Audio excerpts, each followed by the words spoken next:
You're on a path in the woods, and at the end of that path is a cabin. And in the basement of that cabin is a princess. You're here to slay her. If you don't, it will be the end of the world.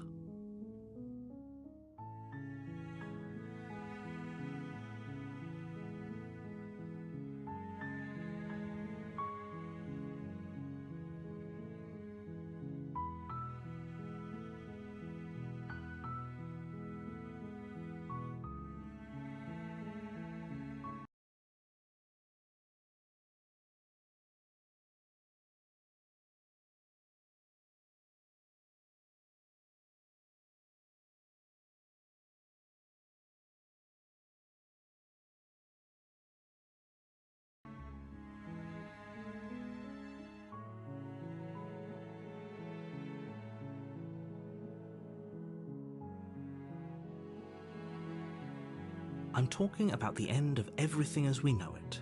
No more birds, no more trees, and perhaps most problematically of all, no more people. You have to put an end to her.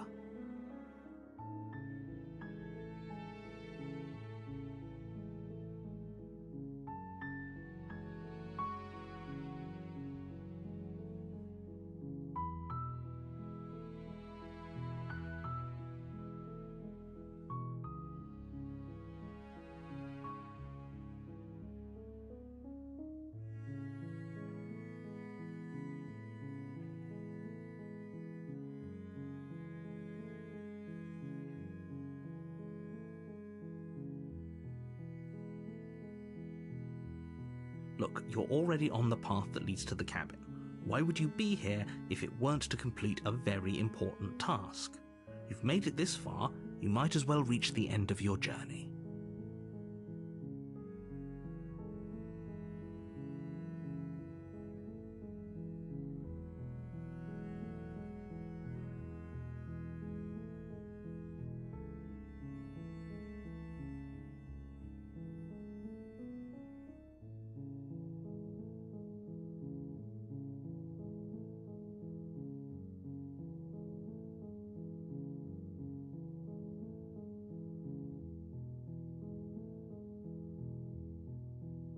Don't linger on the specifics. You have a job to do here. Just get in there and do what needs to be done. We're all counting on you.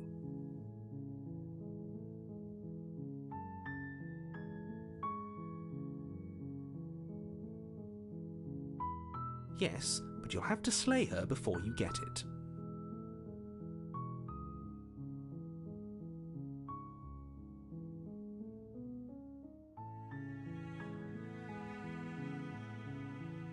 Don't mention it.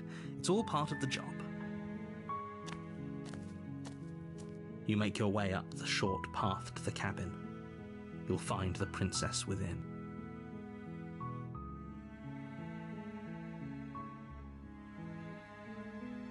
A warning before you go any further. She will lie, she will cheat, and she will do everything in her power to stop you from slaying her.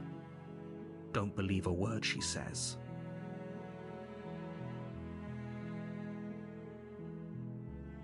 We're not going to go through with this, right? She's a princess. We're supposed to save princesses, not slay them. Ignore him. He doesn't know what he's talking about.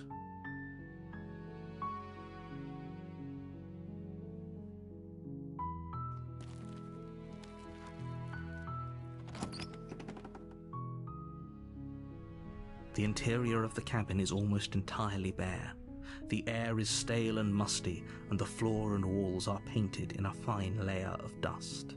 The only furniture of note is a plain wooden table. Perched on that table is a pristine blade. The blade is your implement. You'll need it if you want to do this right.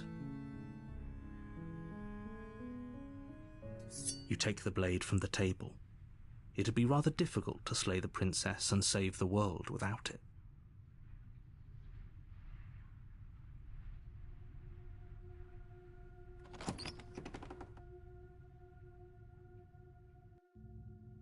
The door to the basement creaks open. revealing a staircase faintly illuminated by an unseen light in the room below. This is an oppressive place. The air feels heavy and damp, a hint of rot filtering from the ancient wood. If the princess really lives here, slaying her is probably doing her a favor.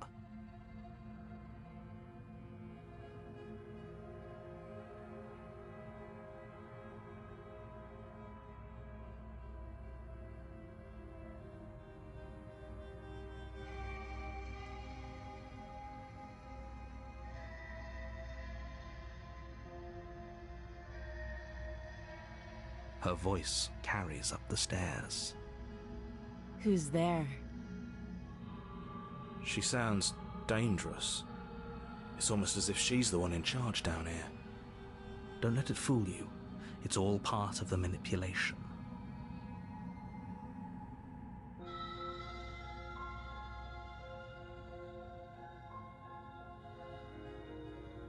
Don't be a stranger.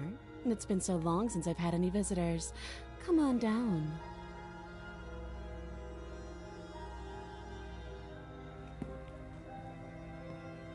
You walk down the stairs and lock eyes with the princess.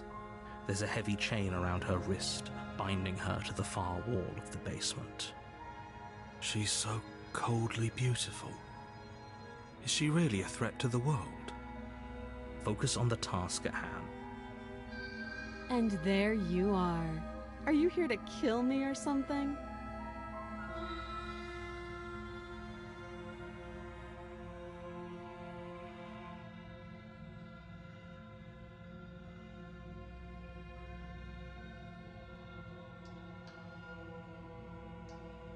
Then drop the knife.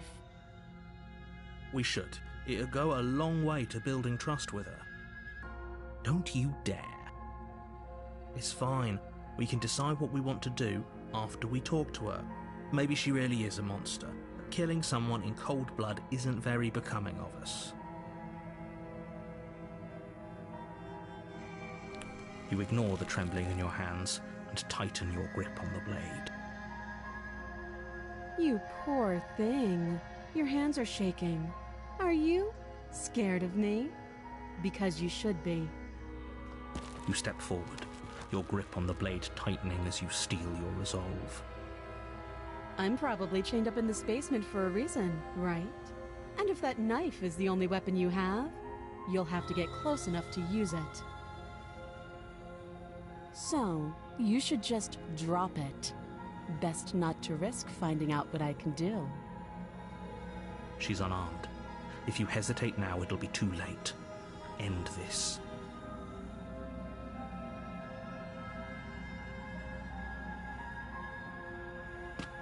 Doubt, unfortunately, clouds your thoughts as you attempt to run her through. A moment of distraction and hesitation is all she needed to sidestep your thrust and deliver a catastrophic blow to your jaw. It feels like you've been hit with a sledgehammer. You can feel bone grinding on bone where your jaw has been fractured. Holy shit, that hurts! Though she's unarmed, the shock of that first strike is enough to stagger you, putting you and the princess on somewhat equal footing. Your blade slashes through the air again and again, and her fists connect with your body as many times or more, each impact as heavy as that first bone-crushing hit. We can still turn this around.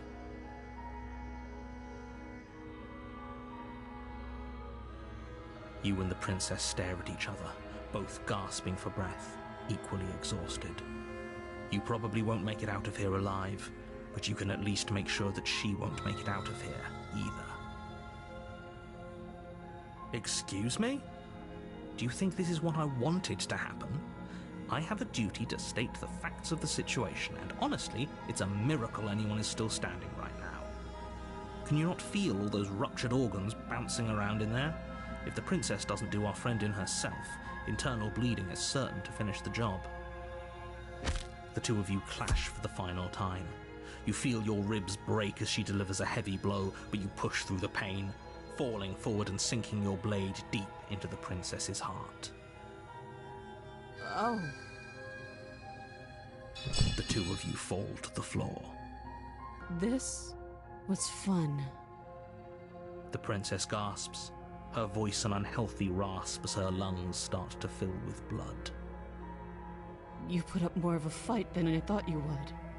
But I have to wonder, do you really think this is the end? But you don't have time to worry over such things.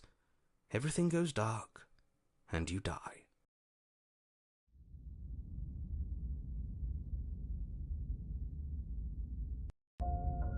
You're on a path in the woods, and at the end of that path is a cabin. And in the basement of that cabin is a princess.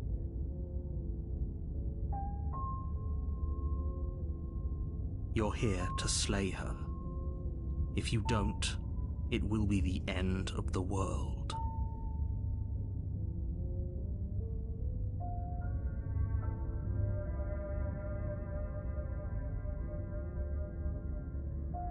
Oh, don't you start grandstanding about morals. The fate of the world is at risk right now, and the life of a mere princess shouldn't stop you from saving us all. If he doesn't remember what happened, then maybe it's best to keep it that way. You know I can hear you, right? It's going to be a lot harder than you think to keep secrets from me.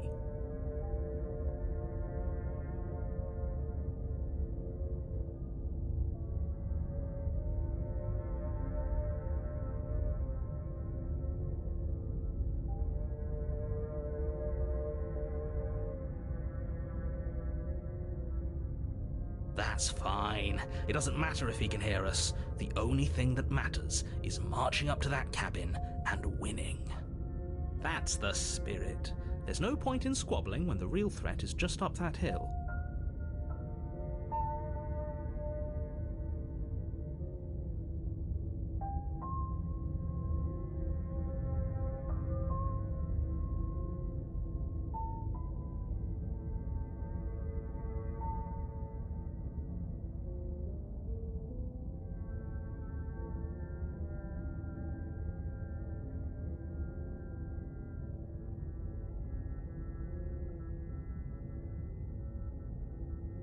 We can't just leave. We're supposed to fight her.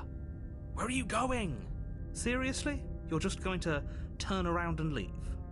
Do you even know where you're going?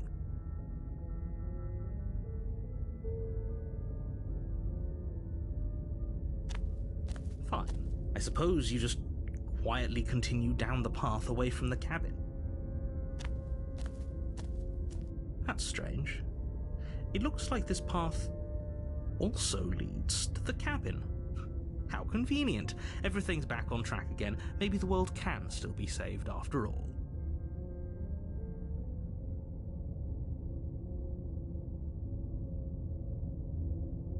You're really keen on wasting everyone's time, aren't you? It's remarkably selfish, if you ask me. I've already outlined the stakes of the situation. If you don't do your job, everyone dies. Like, dies. Forever.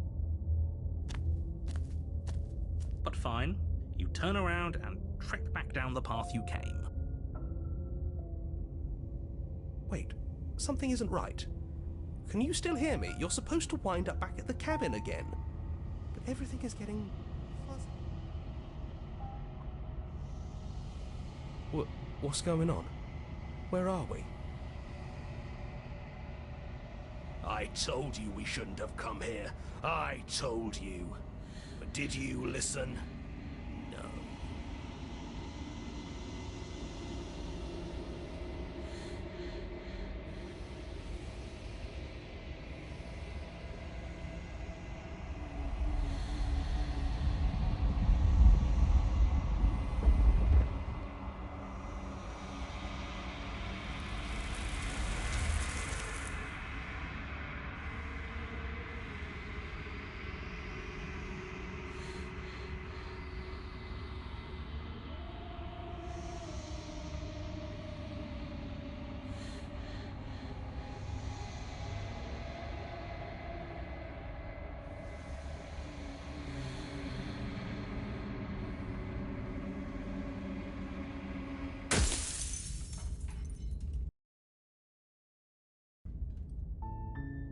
You're on a path in the woods.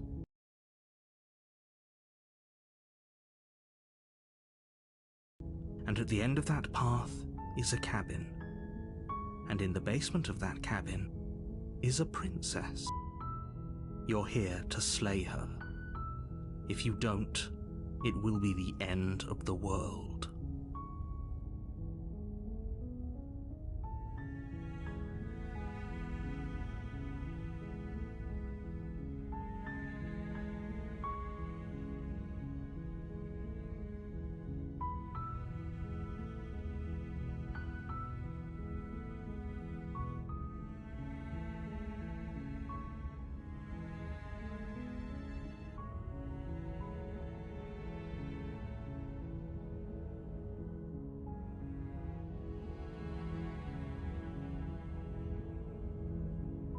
Nevertheless, let me assure you, the princess is locked up because she's dangerous.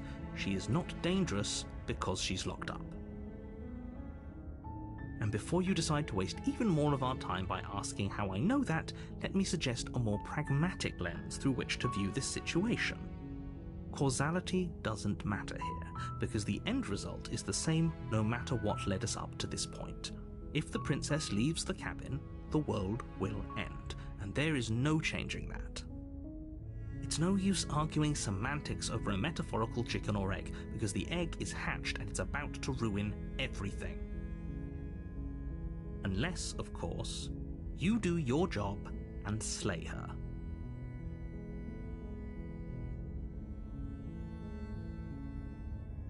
Unfortunately, you're the only one who can pull this off. I don't make the rules. I wish I did, but I don't.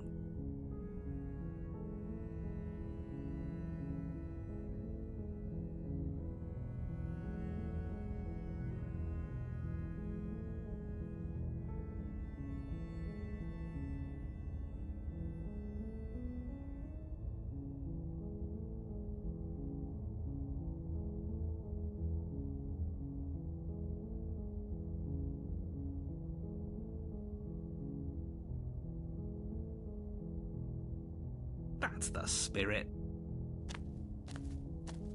You make your way up the short path to the cabin. You'll find the princess within.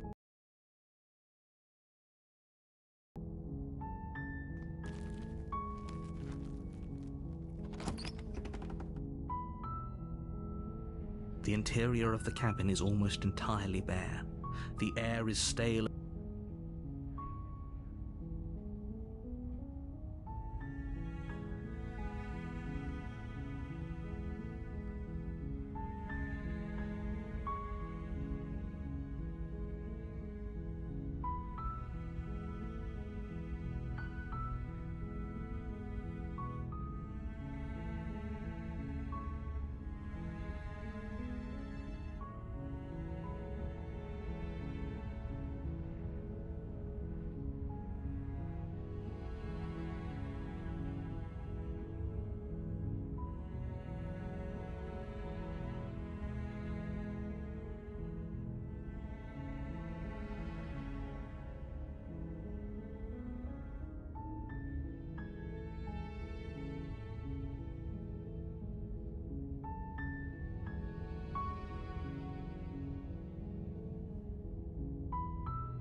take the blade from the table.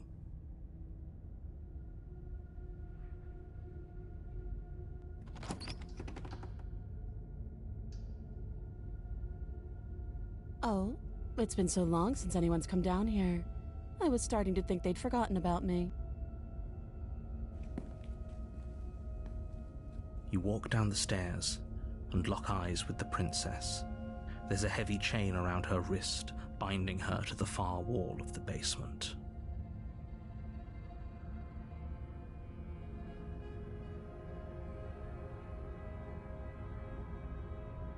That isn't a good idea. Just drop the knife, and maybe the two of us can talk things out. She's right, we shouldn't. We should just drop the blade. Don't you dare. It's fine. We can...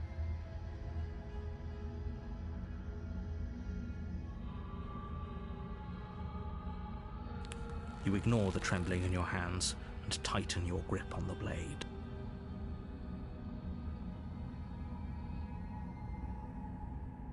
You poor thing. Your hands are shaking. Are you scared of me? Because you should be. I'm probably chained up in this basement for a reason, right? And if that knife is the only weapon you have, you'll have to get close enough to use it. So, you should just drop it. Best not to risk finding out what I can do. She's unarmed. If you hesitate now, it'll be too late. End this.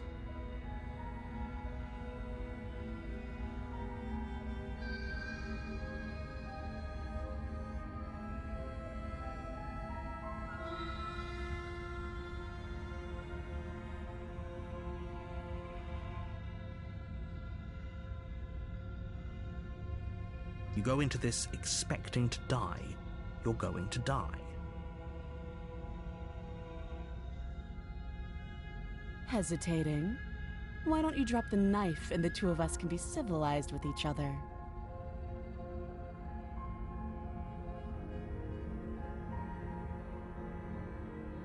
Then I'm not talking to you.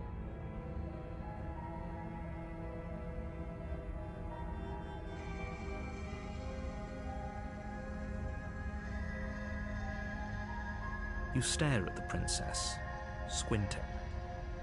She squints back. The two of you are gonna do this forever, aren't you? You squint even harder. So does she. At least nobody's dying right now. You're going to have to make a choice. You can't keep squinting forever. Eventually, someone is going to have to blink.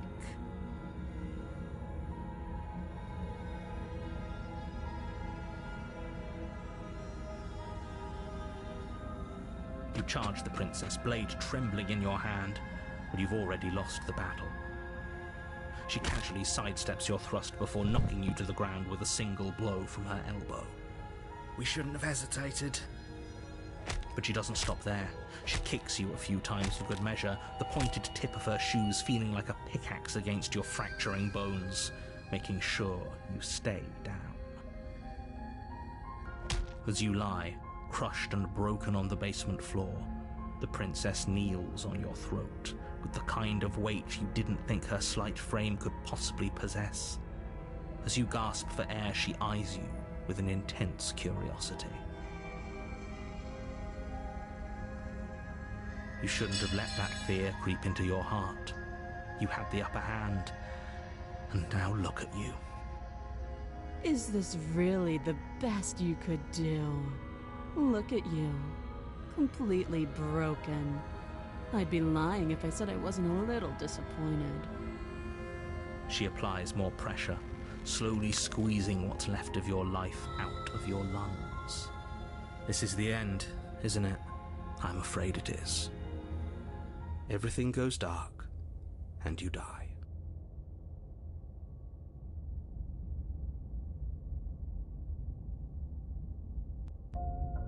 You're on a path in the woods, and at the end of that path is a cabin. And in the basement of that cabin is a princess. You're here to slay her.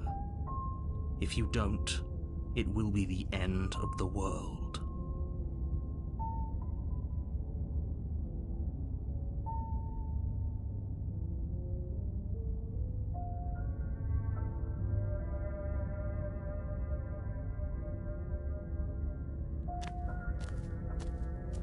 A warning before you go any further. She will lie, she will cheat, and she will do everything in her power to stop you from slaying her. Don't believe a word she says. We might as well just pledge ourselves to her and stop pretending we're capable of doing anything in this situation. She probably doesn't even need to try to overpower us. Can we tone down the pessimism just a smidge? I'm not being a pessimist. I'm just being realistic. You're being annoying. Just ignore their bickering, and whatever you do, don't pledge yourself to her. I cannot stress enough how absolutely catastrophic that would be for everyone, yourself included. I agree. If she's wrongfully imprisoned, then we should rescue her, but if he's telling the truth, we shouldn't just hand her the world on a silver platter. Rescue her? Given the stakes of the situation, there isn't really a difference between rescuing her and pledging yourself to her. Either would be terrible. So please try to ignore both of those knuckleheads and focus on saving the world. Let's not make this harder than it has to be. If that's what you want, I guess I don't have a say here.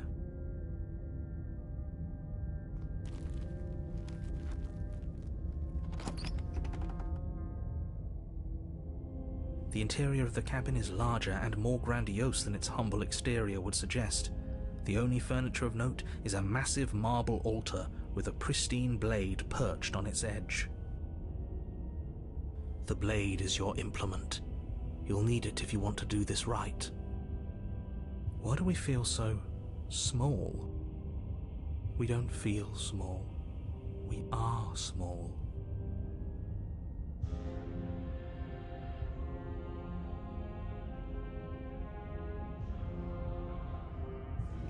You walk up to the wall next to the basement door. It's a wall. There isn't much to see here. What are you talking about? This isn't a wall. It's a mirror. Or at least it'll be a mirror once we wipe off that layer of grime.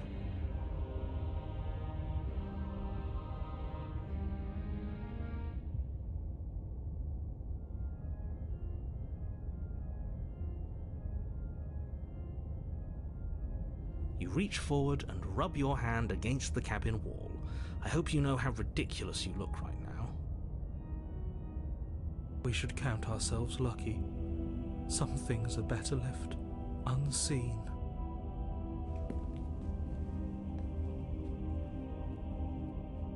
You take the blade from the altar. It would be difficult to slay the princess and save the world without a weapon.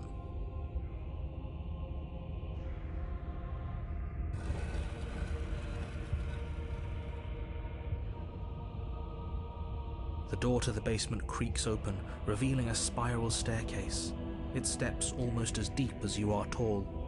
The smell of incense drifts up from below. For a moment, you almost feel at ease. This is actually kind of nice. It's still a stone basement. If the princess lives here, slaying her is probably doing her a favor. Her booming voice rolls up the stairs.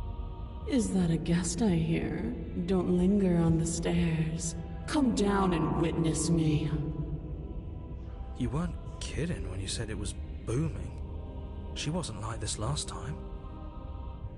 We need to get down there. She wants us to see her. We need to see her. Should we be worried about your sudden change in attitude?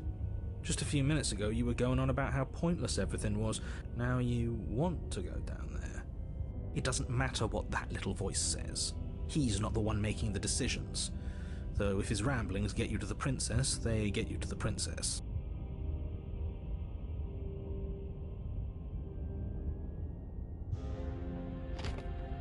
Making your way down the spiral staircase is a time-consuming and exhausting effort, every step requiring you to clamber over one edge before dropping to the next.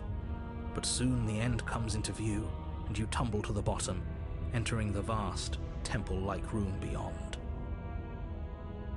The princess towers over you, almost glowing in the weak starlight, her figure framed by a stained glass window. Her long hair billows around her, and a chain binds her wrist to the far wall. The chain is nothing to her. It might as well be a toy for all the good it would do. I told you it was pointless to resist her. The little bird has returned to me. I wonder what he wants. You brought that knife again, even though you know it's useless. Such charming audacity. Drop it.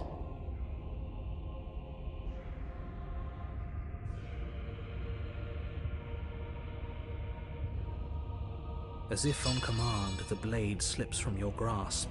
It clatters uselessly to the floor.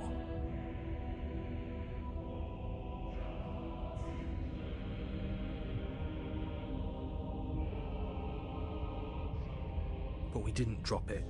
We decided to grip it tighter, remember? Are you really just going to let that happen to us? I have a duty to report facts as facts, and the fact is that you dropped the blade. Of course we dropped it. She's so much more than us. You wouldn't understand what it feels like to be in her presence. Oh, I understand what's going on, and you'd better snap yourself out of it. Kneel.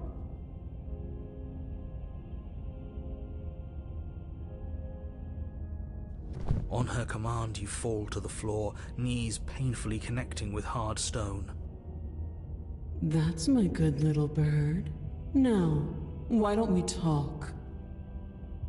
The last time we met, you couldn't even scratch me. And yet here you are again, trying to succeed where you've already catastrophically failed. What draws you back here beyond the empty halls of death? Speak!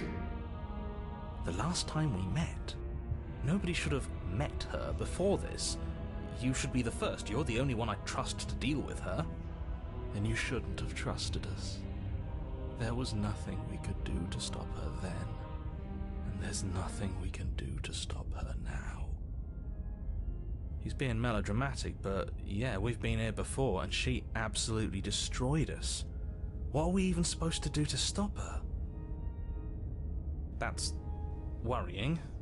Whatever you do, don't tell her why you're here. It's best not to give her any ideas.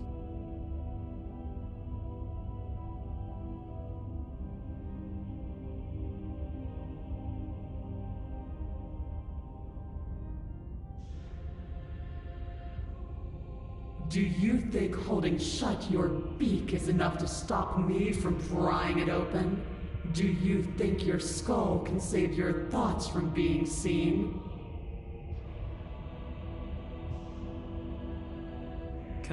Can she do that? There's nothing she can't do.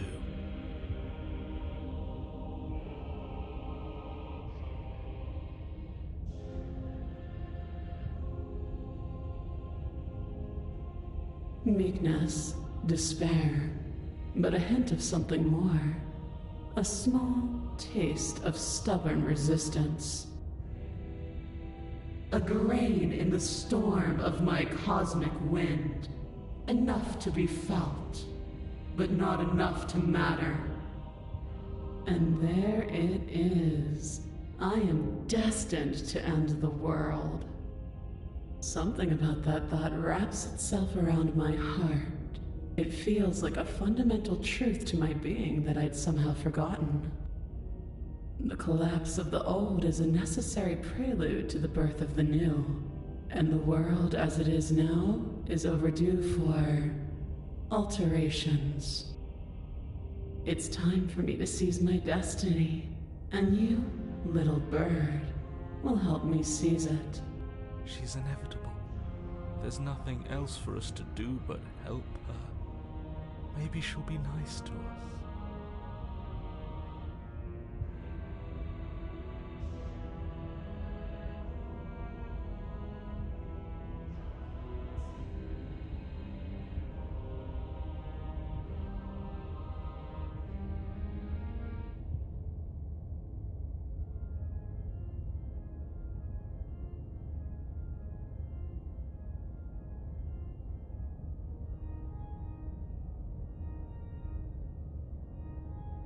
All you have to do is break these chains and set me free.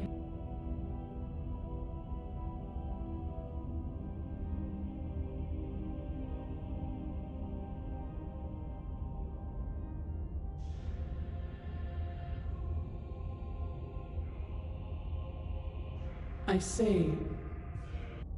Perhaps you need another lesson in submitting to your betters. Pick up that needle. Do it.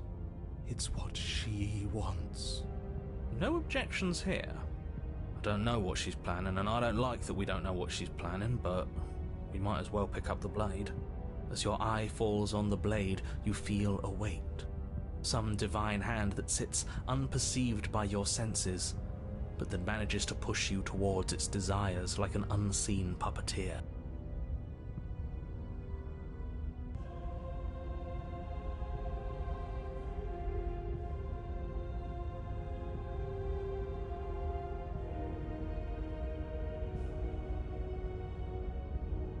You reach forward and grasp the blade. Stand! This one's easy. See? This isn't so bad. Okay, yeah. We can do that.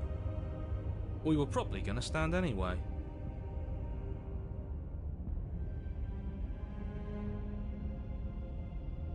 You can feel a creaking tension between body and will as you slowly rise to your feet, like two foes forced into an unhappy truce. The princess eyes you with soft contemplation. The moment seems to last a lifetime, the silent anticipation of what's to come dragging out the long, painful seconds. But all silences are broken eventually. To defy me is to claim we stand on level ground. We do not. You are quiet shadow, while I am brilliant radiance.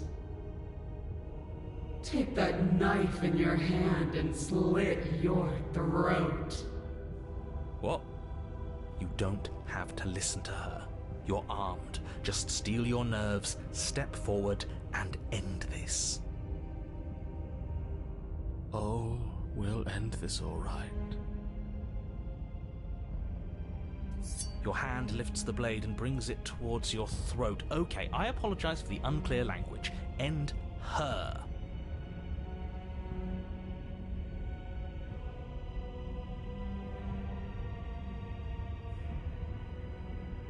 No, you can't just slay yourself. You're perfectly healthy and capable, and all you have to do is ignore her and do what has to be done.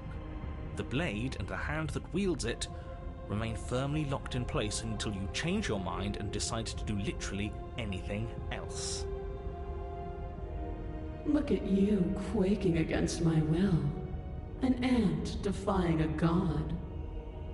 It's pointless to resist. In the end, everything submits to oblivion. But you're not the one resisting me, are you? There's something else in there. Is that a person? No, it used to be a person. It's something different now. An echo.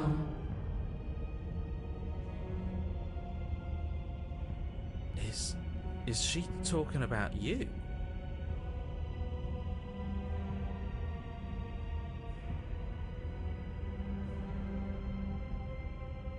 That's impossible. She's not supposed to be able to interact with me. You're a small one, aren't you?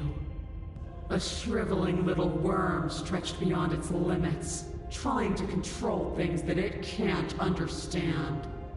No. What are you talking about? I'm just... I don't care.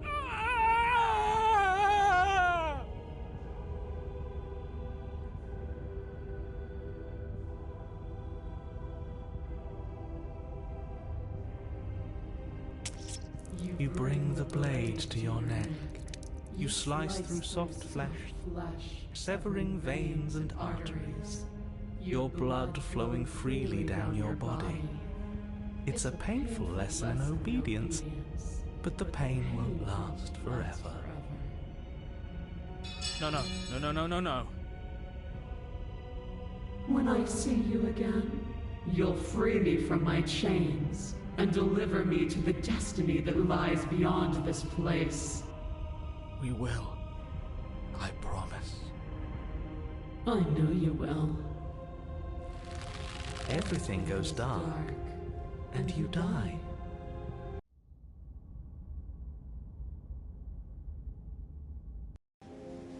You're on a path in the woods, and at the end of that path... Oh, let me guess, and at the end of the path is a cabin! Excuse me? Come on, man! We can see it right in front of us! And besides, we've been here like, what, 5 times already?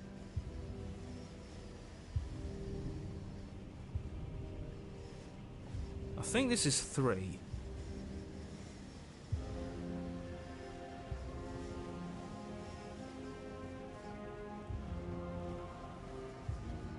Who cares? The woods are always the worst part anyway. Nothing ever happens in them. I care. Every single time you've been here, it means an entire other reality has been damned to oblivion. One reality is already an incalculable loss. And there is a massive difference between 3 and 5.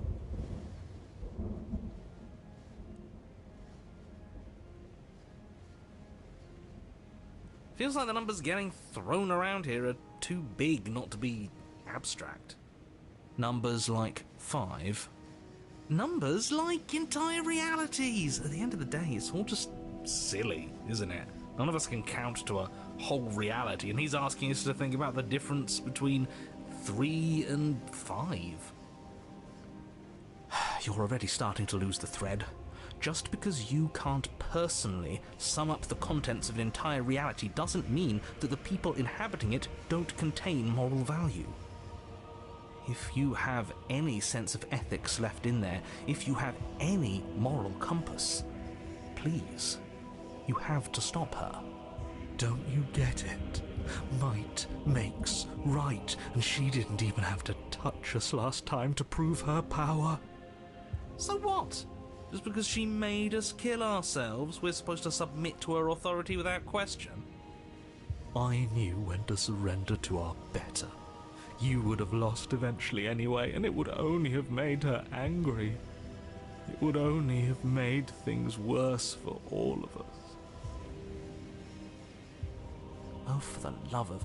Can you all please just get on with it? You're not making this any easier for yourselves. Do we even have agency right now? We either do what she wants, or we do what he wants. Either way, we're listening to somebody. Please, nothing in life is a binary. Obviously, we find a third choice that nobody wants. You all talk about choices and freedom, but there is no choice when it comes to the will of a god. I'm going to cut you off right there. She is not a god, and the more times you fail, the harder it becomes for you to succeed. But the fact that you're still here means you still have a chance to pull this off. So, princess, dangerous, cabin, slay, now.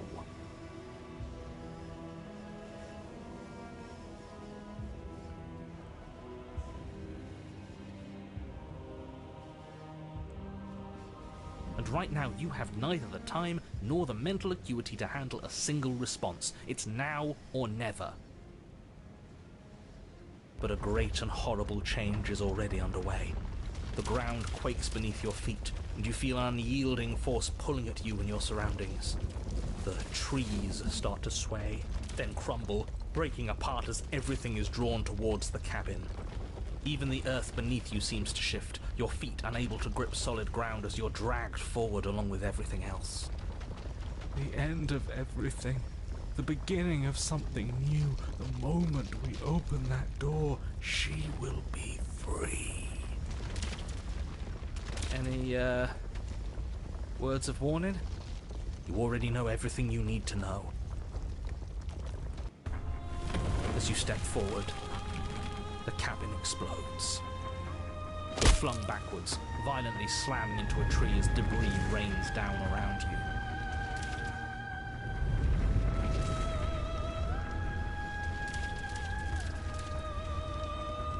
You watch in paralyzed awe and terror as the princess emerges, her body unfurling from some vast space as she stands upright to face you. The world bows to her. The ruined landscape shifts, trees and stone and the ground itself succumbing to her gravity, orbiting her like a great black hole. Finally, the little bird has set me free. This is always how it was going to end. And this is always how it was going to begin. There's a loud thunk from the tree behind you as something embeds in its shattered bark. Your pristine blade. It's now or never.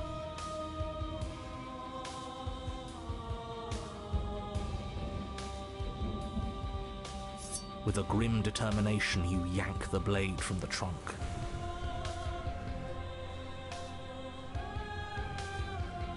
Yeah, this feels right. She doesn't get to just smugly stand over us like we don't matter. Let's take her down a peg. You're not going to win. You know that, right? What are you going to do with that tiny blade? Give her a scratch? Even if that's all we manage, I'd rather go down swinging.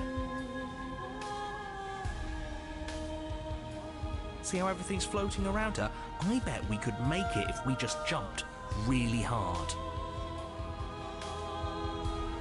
You gather yourself, closing your eyes and shutting out the towering vision of the princess. There is only her and you. That's all there ever was. It's time to face her. You launch yourself towards the princess.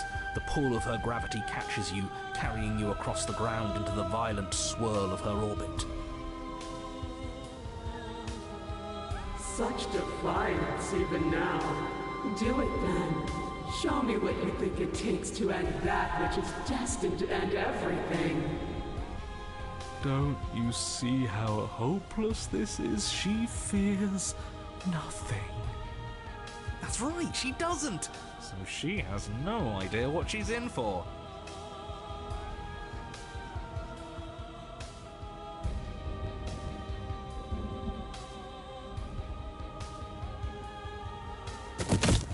With a heavy thump, you land on her chest.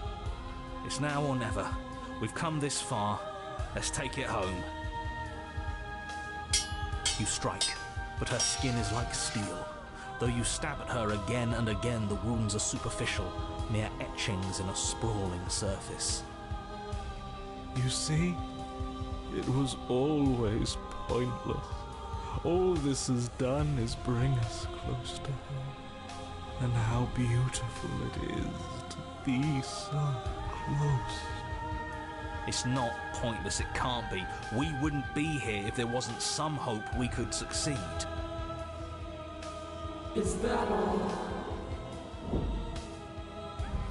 The princess plucks you from her chest, pinching the scruff of your neck delicately between two fingers as she brings you to eye level. I forgive you your transgressions, but my destiny is inescapable. She thinks she's so much better than us. There has to be something else we can do. We're not going out like this. He offered us forgiveness.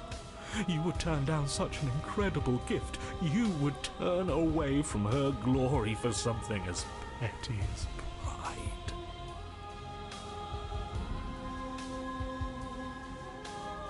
Yes! Yes! Let's give her something to remember us by. You concentrate your will to a fine point and hurl your blade at the princess's eye. It flies through the night sky and then nothing. She could never be harmed by...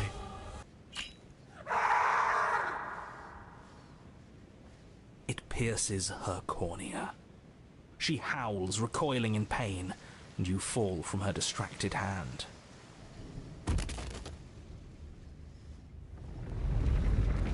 You hit the ground with a painful thud. She narrowly misses you as she comes crashing down to her knees. So I've misread you. You are not the willful key that will turn the lock of my liberation. You are an enemy to be smitten by my hand! The princess holds up her monumental hand, its glowing palm radiating a blinding light. It grows and grows until it's all you can see. And then you erupt, your very soul mere kindling to her light. The inferno incinerates everything that is you. And with it... No, that's not right. Why is it hot? I'm not supposed to be able to feel anything. Oh no. Oh no. You leave me no other choice. Suffer for the crime you have committed against my divine body. Damnation will purify us both.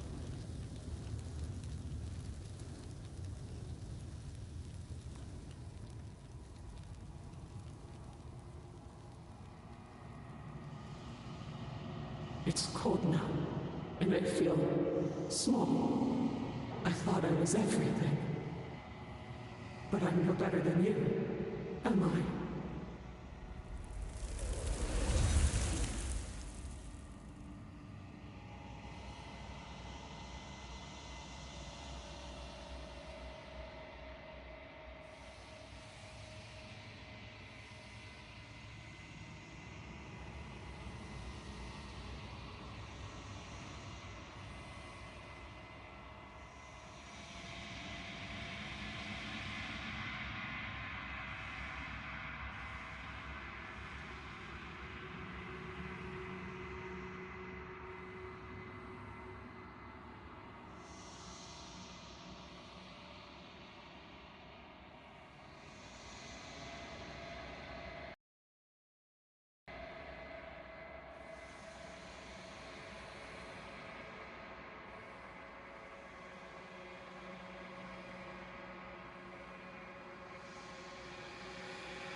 Something returns to the long quiet.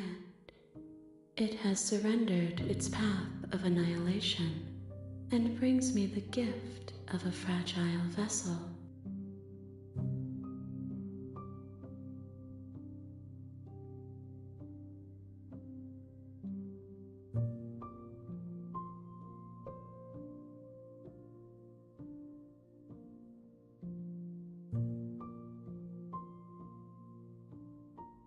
I am solitary lights in an empty city. What are you?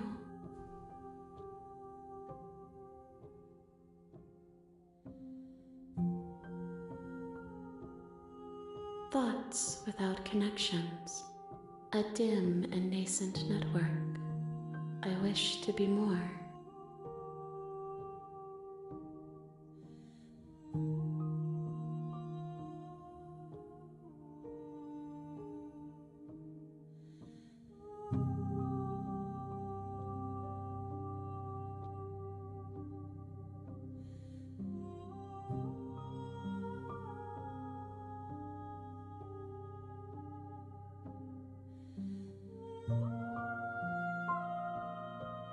A person A set of eyes witnessing from one perspective. I think that you are more like me than you are like a person.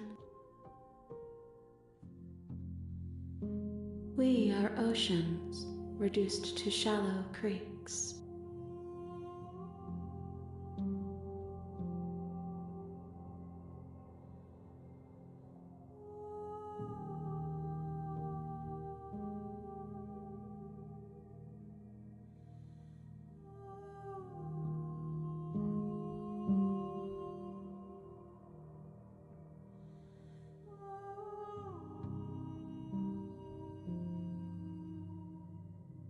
How can the world have ended if we are talking?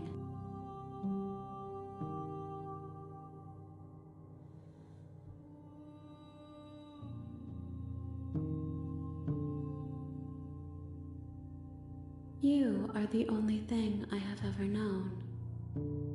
The space we're in is vacant. Nothing comes here but us.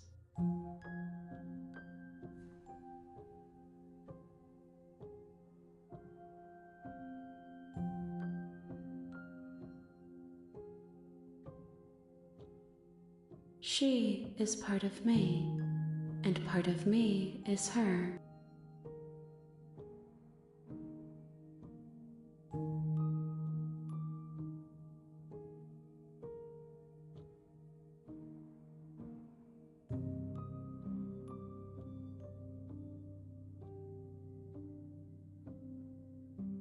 You speak in circles.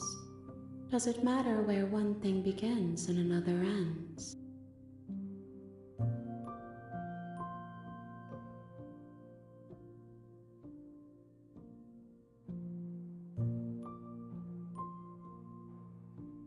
I have only just now stirred to consciousness. I could not have trapped you here, and I too yearn to be free.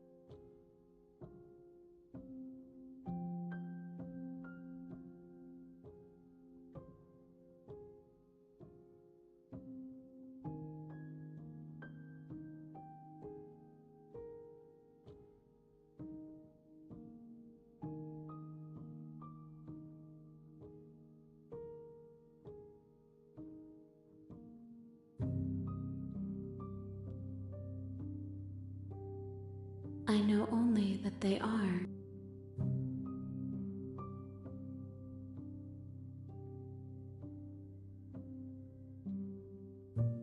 Vague recollections, empty tunnels without a mouth. I am sorry if I frightened you.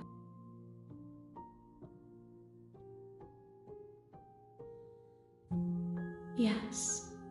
Nerves and fibers to feel the worlds beyond, perspectives to make my own.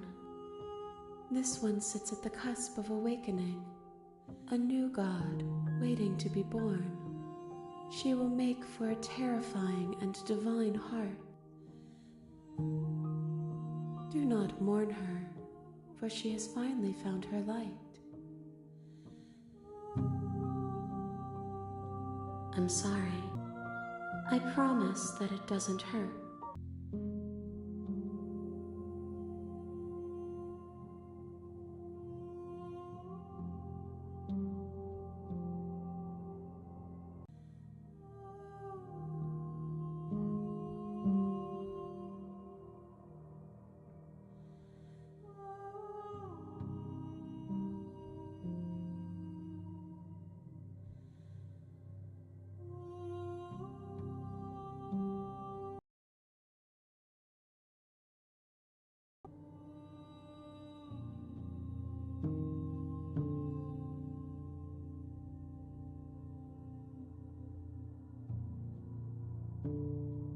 Your sight. We cannot harm each other as we are now. Nothing as we are, but I know that there are worlds beyond us, and that we are meant to reach them. There is no exit, but this vessel is a creature of perception. She can make you forget, if only you believe her to be able to. Bring me more perspectives, so that I may be whole. and perhaps then we will know our freedom.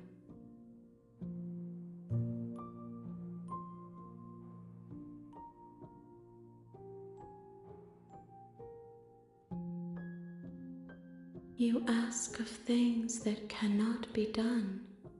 To destroy is merely to reshape. I have not lived. I am not afraid to die. Everything, until we meet again.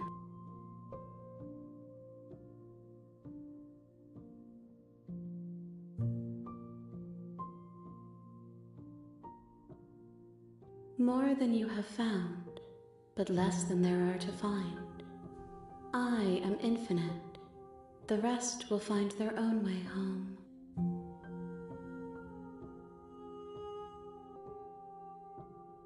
Then we will be here forever, as we are now, unfinished, dry, hollow.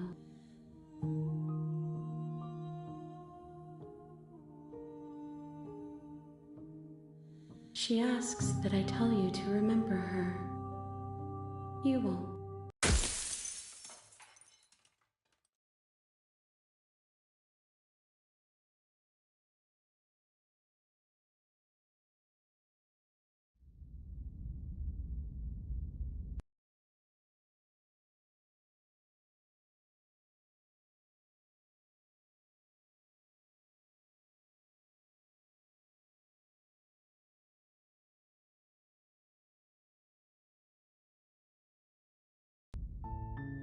You're on a path in the woods, and at the end of that path,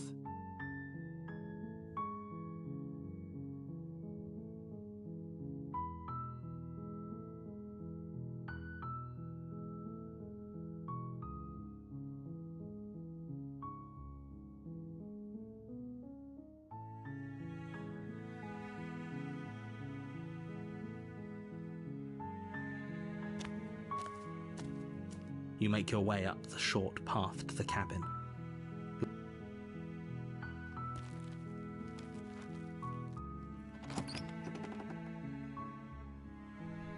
The interior of the cabin is... You take the...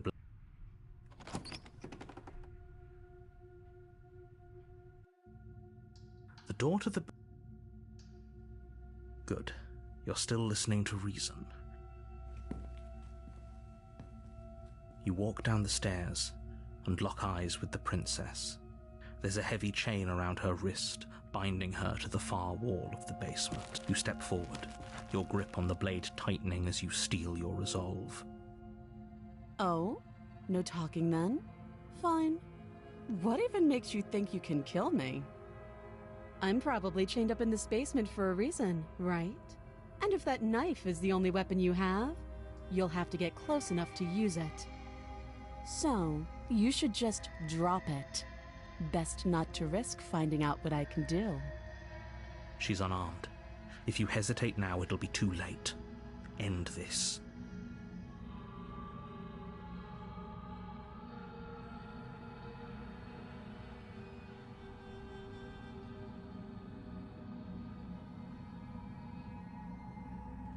You lunge forward without a moment's hesitation.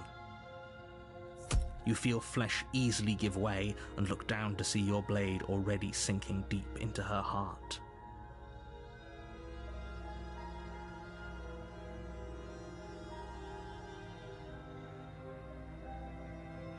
Oh. This is it, isn't it? I'm almost embarrassed. I should have seen that coming. But I have to wonder, do you actually believe this was enough to kill me? It's like she's convinced she can't die. Yes, even as she lays there dying, she entirely believes herself to be alive and well.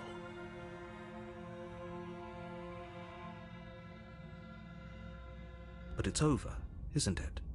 She stopped breathing moments ago, that arrogant look still plastered on her face. But is it over? Really over?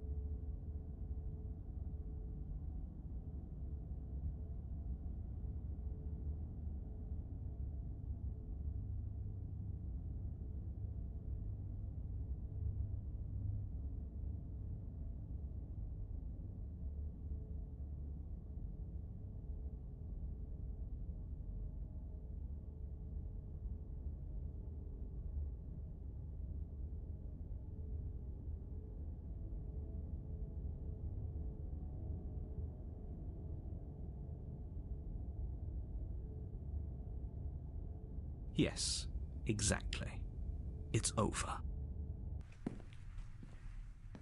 With your work done, you make your way back up the stairs, closing the door to the basement behind you.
Why do I feel like we've done something terrible?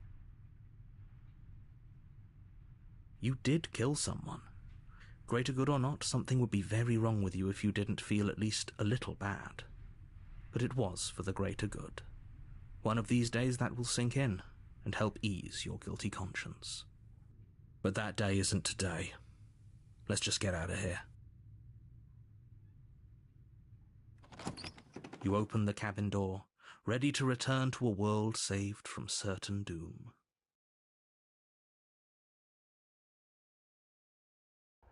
Only, a world saved from certain doom isn't what you find. Instead, what you find is nothing at all. Where a lush forest stood mere minutes ago, the only thing in front of you now is the vast emptiness of some place far away. What happened? Everyone is fine. It's just that you and the cabin are now far away from them. Don't worry. You'll be safe here. This is good. Everyone is happy. You'll be happy.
This isn't an ending.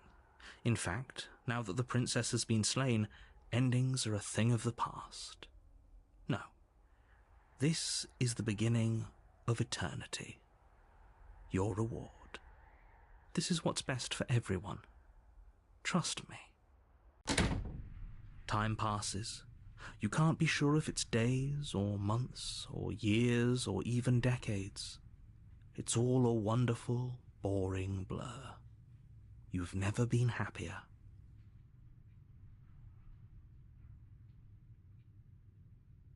Psst. Hey. We're not just going to stay here forever, right?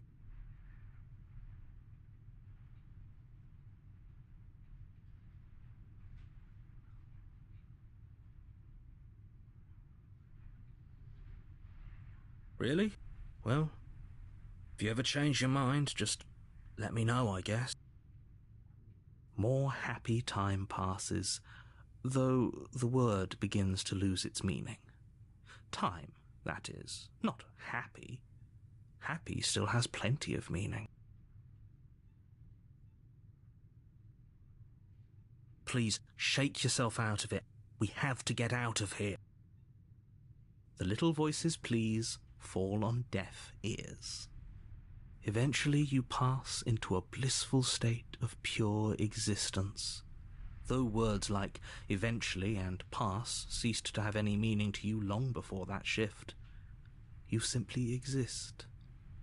Happy. Forever.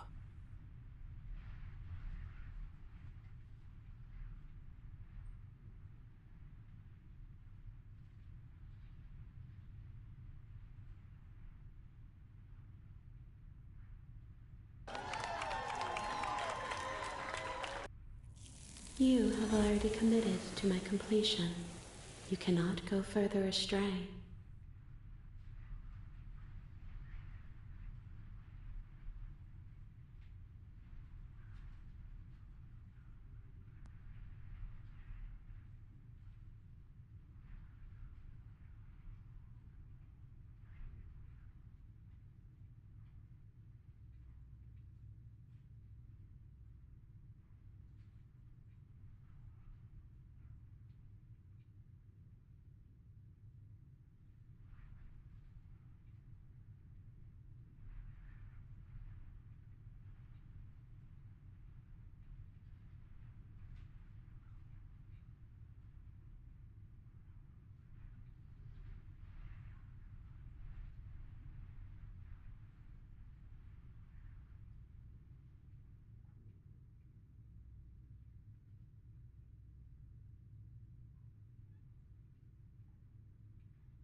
Good, because I have an idea to get us out of here, though you're probably not going to like it. The blade. We can use the blade to get out of this. I can hear everything you say, little voice. There's only one thing it would want you to use that blade on, and I'm afraid that thing is you, dear hero. He's right. It's the only way out. Do you hear that? It wants to take this happiness away from you. It wants this wonderful place to end. Do you not? There's more for us to do, and the only way for us to do it is to take that blade and use it. Don't you dare.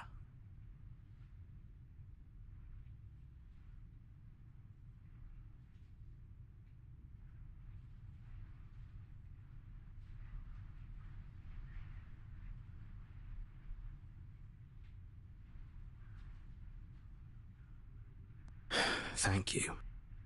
I made this happy little place for you. Is this not a good enough reward for saving the world? An eternity of bliss? You ingrate?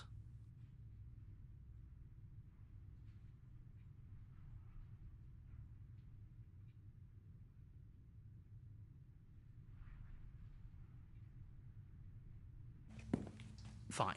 Whatever. For the first time since time stopped meaning anything, you throw open the door to the basement and walk down the stairs.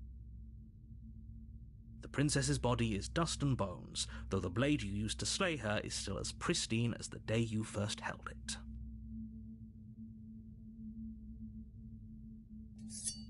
You pick up the blade, you stab yourself, and you die. The end. Nice knowing you.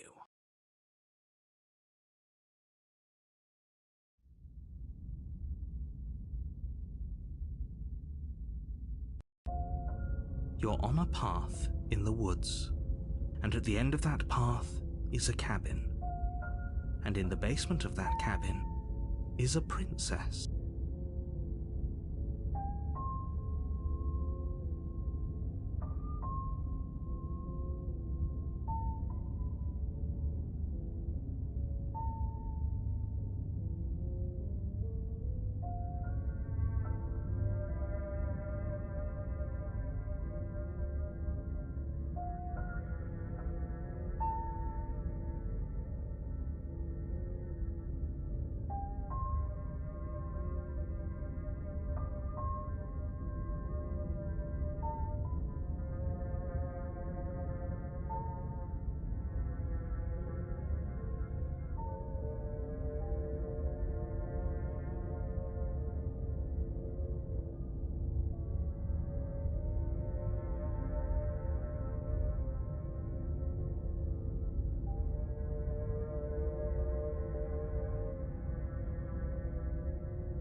You're here to slay her.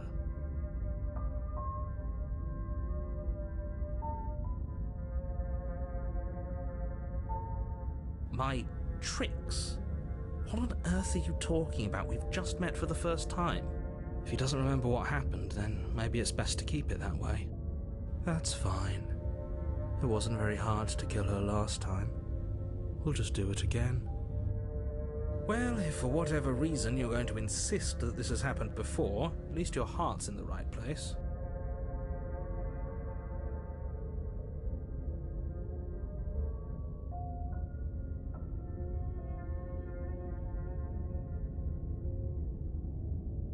Those are two very different questions, but fine, I'll indulge you if that's what it takes to get you moving. Let's say for a moment that this really is the second time you've met me, or at least a version of me. If you're back here, I'm assuming you died, which probably only happened because you didn't listen to me. Oh, we listened to you plenty. We slew the princess just like you asked us to, and then you locked us away in an empty void for eternity. So we slew ourselves too. Well, if you killed yourself, then you weren't listening to me, because I would never want you to do that. Believe it or not, I care about you. And I believe your other question was something along the lines of, oh, what's the point of doing anything? If you're asking that, it sounds to me like you're making the rather dangerous assumption that your actions last time around didn't have any consequences. What do you mean? Of course there weren't any consequences. We slew the princess, the world outside the cabin disappeared, we died, and now everyone's right back where they started. That sounds pretty consequence-free to me. Yes, but in this purely hypothetical scenario, that begs the question of how you got back here. Did time simply rewind itself, or were you instead transported to a different world entirely? Had you failed to slay the princess, what would have happened to everyone in the place you left? It doesn't matter, because we didn't fail to slay her. And if she's really back, which I doubt, it'll be just as easy to do it again. But after that nasty trick you pulled on us, maybe she's not the only one around here in need of slaying. Just stay focused, will you? Just be quick about it.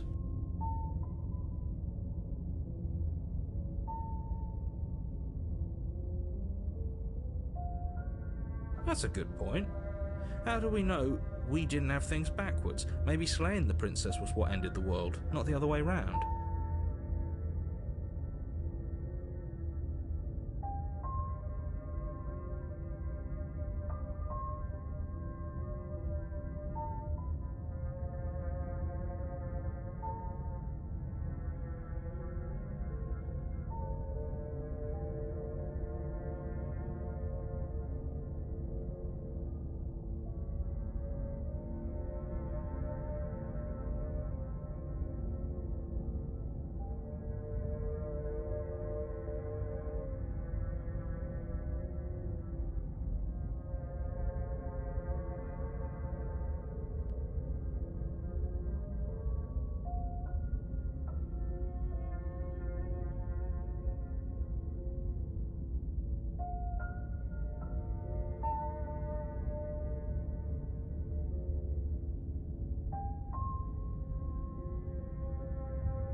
Yes, maybe this whole thing was a trick to get us to end the world.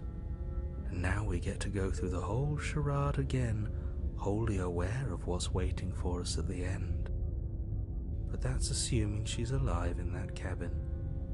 We did kill her, after all. You're going to find her in the cabin. If the princess had actually been slain, you wouldn't be here. And let me assure you, killing her will not end the world. I don't know what you think happened to you last time, but it's a load of nonsense. You'll get your happy ending. I promise. Well, that's exactly what we're afraid of. Really? Living happily ever after sounds that bad to you? Oh well, there's no use arguing over your masochism. The cabin awaits.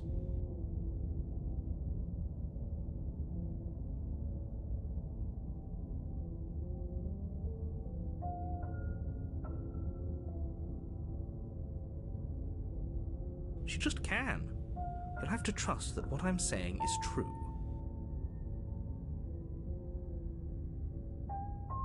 People locked her in that basement, and I told you what this place is.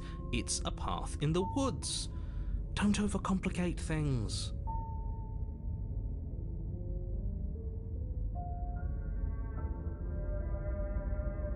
Look, I'm not supposed to say this, but it's because you're special. You're the only person capable of doing this. Call it a prophecy, if that helps. But it's just the way things are.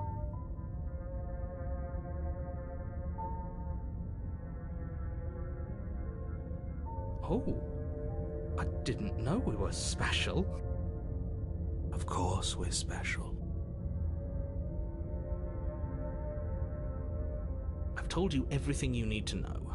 Going into more detail would just overcomplicate an otherwise very simple situation and make your job more difficult. This is boring. He's clearly not interested in talking, so let's just do as he says, and maybe he'll stop bothering us. Great. Now, if you don't mind, the whole world is waiting with bated breath for you to save it from ruin.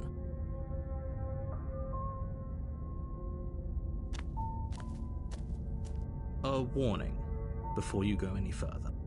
She will lie, she will cheat, and she won't be a problem.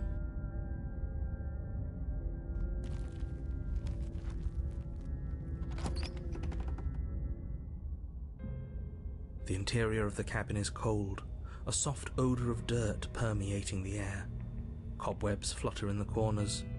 You can hear wind whistling outside, banging the shutters against the windows. The only furniture of note is an elegant antique table with a pristine blade perched on the edge. The blade is your implement. You'll need it if you want to do this right. It feels like no one's been here for a long, long time. Like I've been saying, she's dead. We killed her already.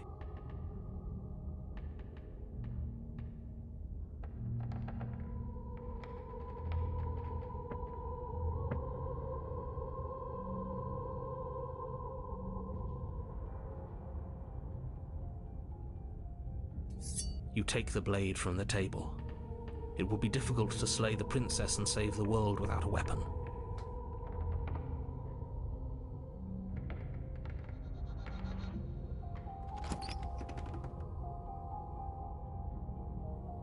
The door to the basement groans open, revealing an old banister and a creaky wooden stairwell. Everything is coated in a thick layer of dust, and you can feel it settle into your lungs as you breathe in the stale air.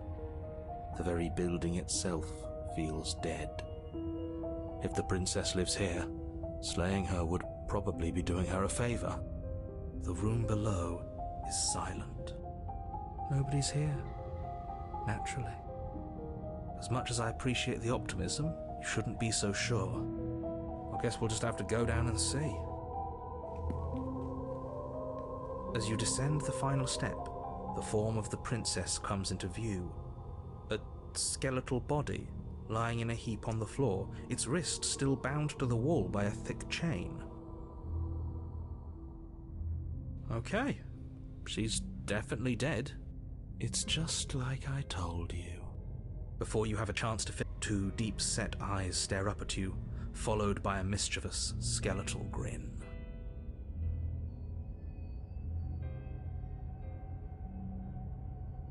And finally, the rest of the body floats up to join the head. Wait, this isn't right. What's going on here? Ghost! Oh, wow. How absolutely terrifying. What's a ghost supposed to do to us? Oh, it's you. Hiya, killer. I was hoping to see you again. I have some issues with how our last meeting went.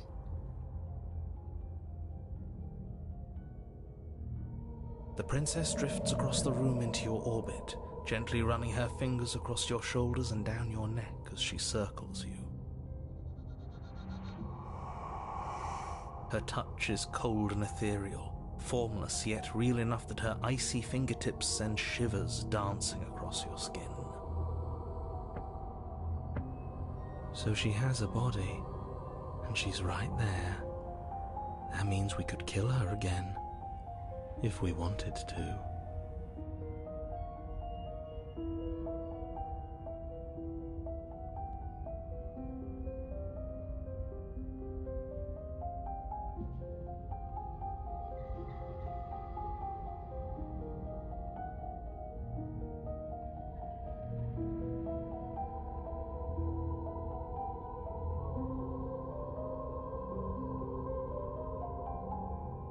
Without a moment's hesitation, you lash out with your blade.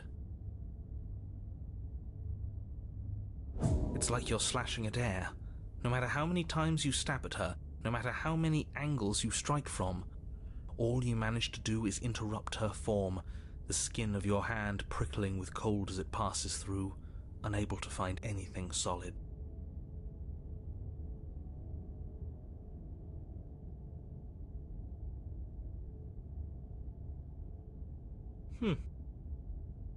You're adorable when you're confused. But I didn't say you could touch me. Why are you even here? Just making sure you finish the job, or what?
And if I knew you were going to murder me without even knowing who I was, I wouldn't have given you the chance. We all make mistakes.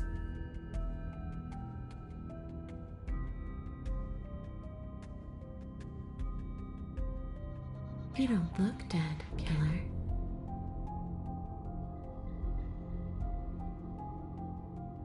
The princess grabs your wrist, a sudden shock of cold flowing all the way up your arm, her eyes still fixed on yours as you try to squirm out of her grip. And you don't feel dead either. She lets go and pulls away. Your fingertips tingle painfully as the chill subsides. I'm less interested in why you are, or how you are, and a lot more interested in what you are.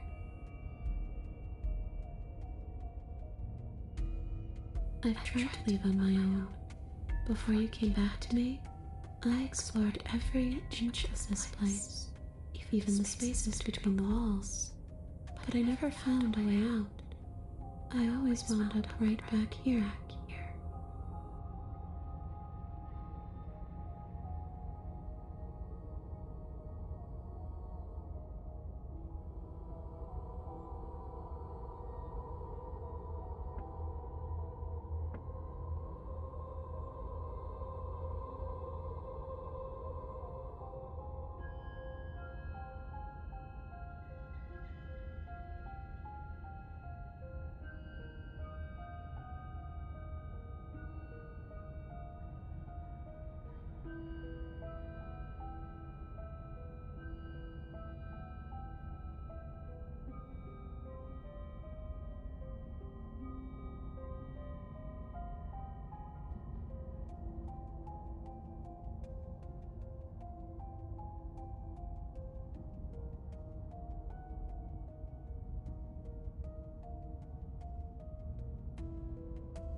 I just want to go home.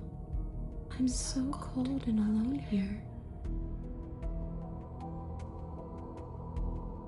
But you can come and go as you please, can't you?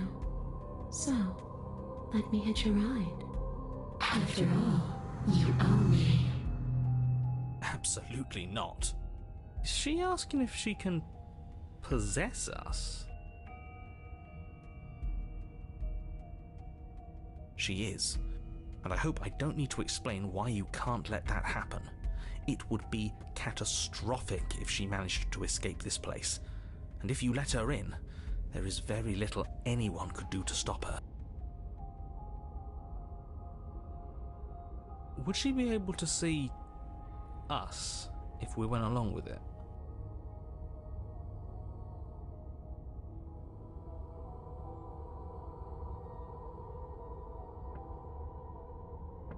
Now, isn't that an interesting thought? We could finally bring her face to face with him. I wonder what she would have to say to the one who wants her dead so badly.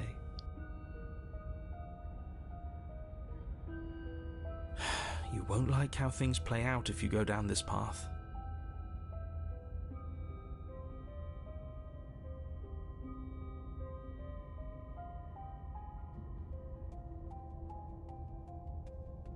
Then I won't hitch a ride.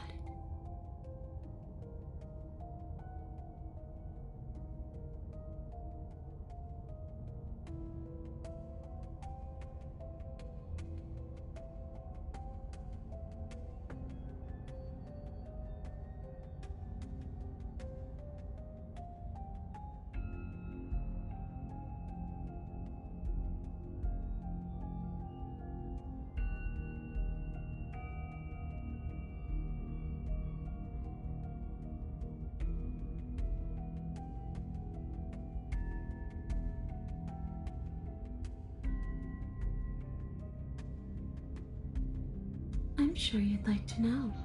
It's a shame I won't tell you. But it'll be easier for both of us if you just let me in. And doesn't it sound nice?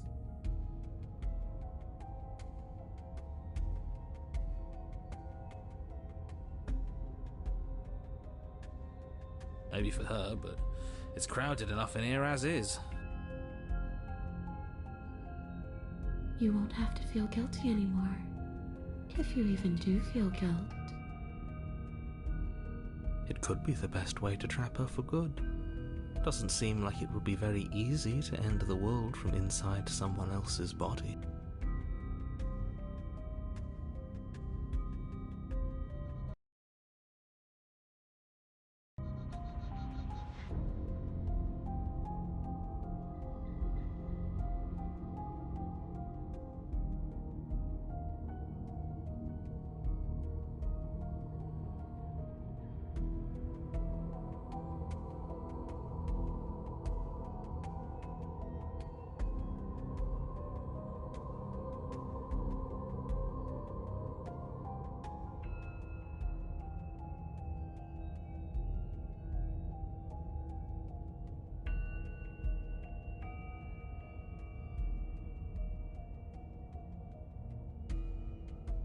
That is a very dangerous train of thought.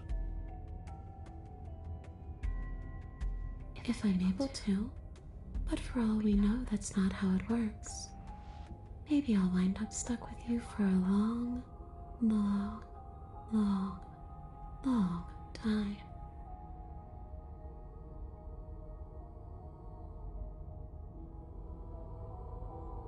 Do you hear the way she said that? She knows more than she's letting on. Don't let her fool you into doing something you'll regret.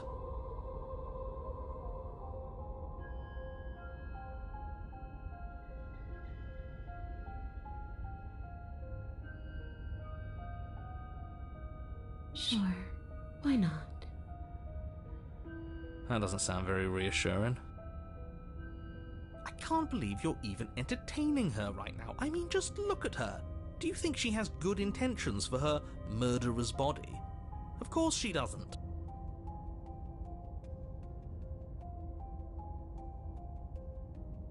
And what? You just believed that? You killed me without giving it any thought?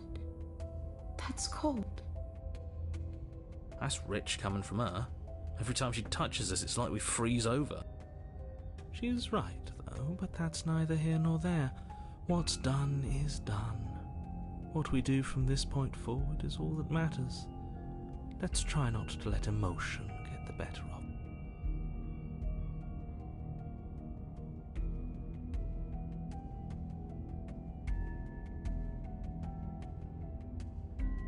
So there really was a last time, and you really did manage to slay her.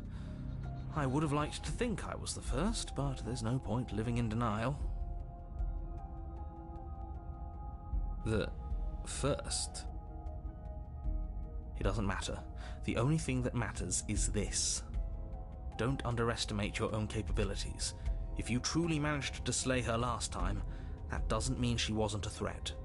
It means you did something heroic. Threats come in all shapes and sizes. A misspoken word could bring about the end of everything just as much as a blade or even the mere existence of an idea. You were chosen for this job for a reason. That's right, Killer. I'm not a threat to anyone. And even if I was, I'm hardly a threat anymore, wouldn't you say?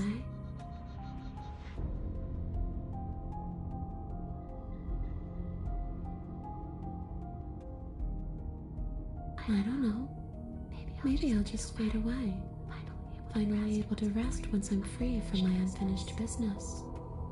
Maybe I'll find someone to haunt. Maybe I'll haunt you. It's a tough question, asking someone what she's going to do with her life. The princess leans in close and pauses, the frigid air between you stale and unmoving. Especially when that someone is dead. She pulls back with a playful giggle. I don't think most living people could answer that, either. Does anyone actually know who they are or what they want?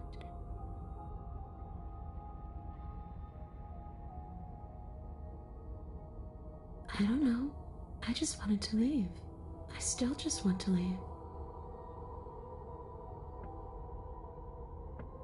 The only thing I've ever wanted was to leave this place. It's still the only thing I want.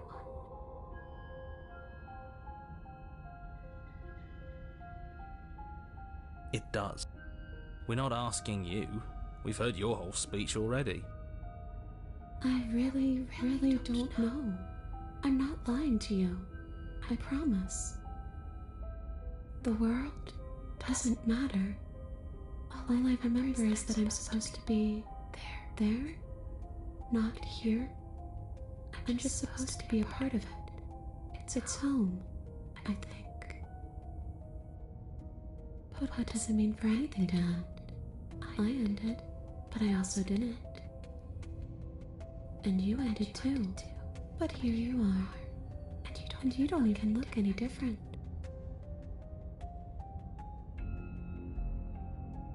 I'm not so sure endings are real.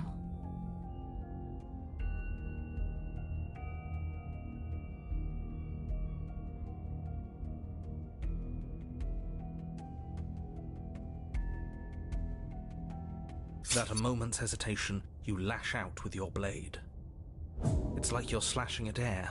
No matter how many times you stab at her, no matter how many angles you strike from, all you manage to do is interrupt her form, the skin of your hand prickling with cold as it passes through, unable to find anything solid. You swing at the princess once more, and once more your blade cuts through nothing as she disappears. Really?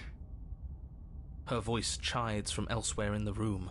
You whirl around, finding her hovering between you and the basement stairs, looking you over with grim disappointment. She draws in close. I was willing to let bygones be bygones, Killer. I was willing to ignore everything you did to me so we could get out of here, together. All I ever wanted was to leave this place.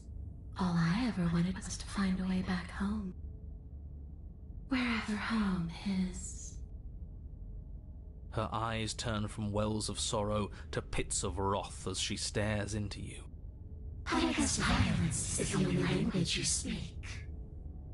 She forces her hand into your chest, and then... Yeah?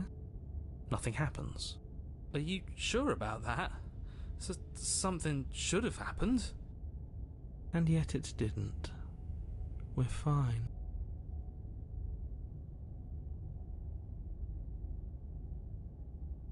You can't be sure if you first hear or feel what happens next, but it is over before you can fully conceptualize what it is.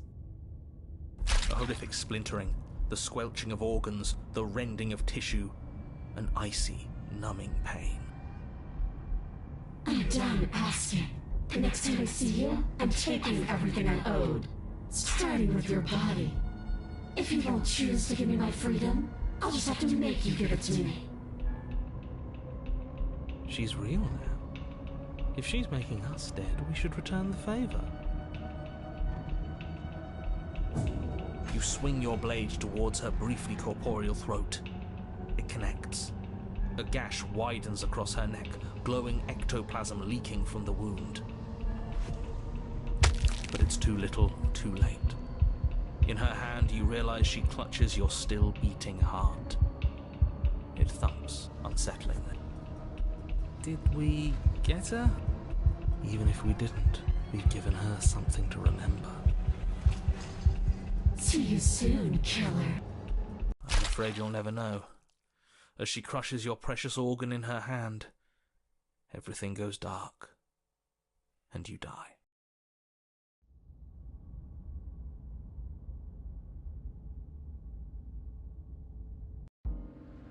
You're on a path in the wood, and here we go again.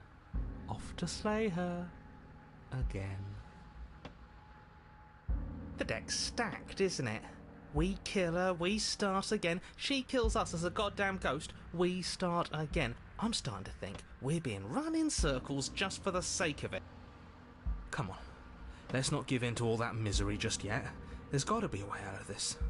There's got to be a right answer. Yeah, and what if there isn't? Aren't you listening to me? What if all of this was rigged from the start? That's ridiculous. There'd be no point in all this if it was just some kind of cosmic busy work.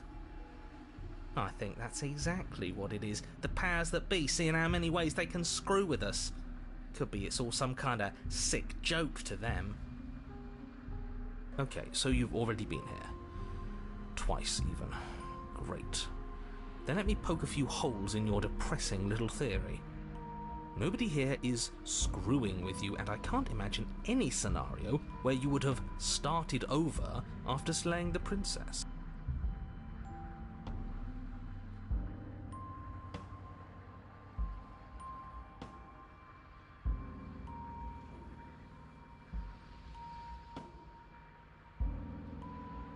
Well, we didn't have to start over.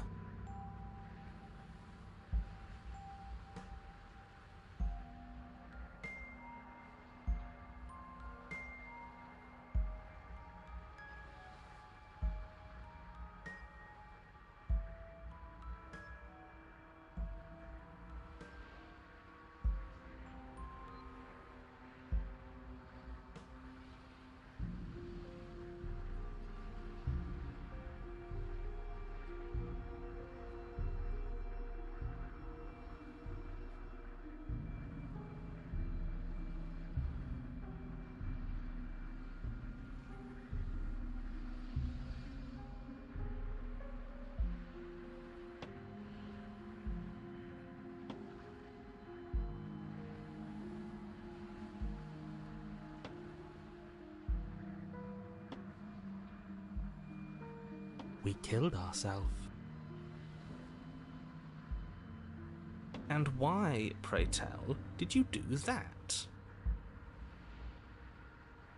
Because you decided to foist an infinite tedium on us. That doesn't sound like me. If I'd had everything my way, you would have effortlessly slain the princess, saved the world, and been given your happy ending. The ending was the tedium. You locked us in a cabin and sent that cabin to an endless void, and then you told us we were happy.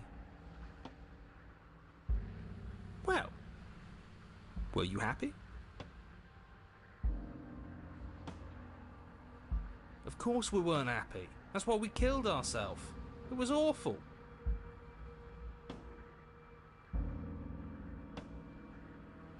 Yes, and then she killed us.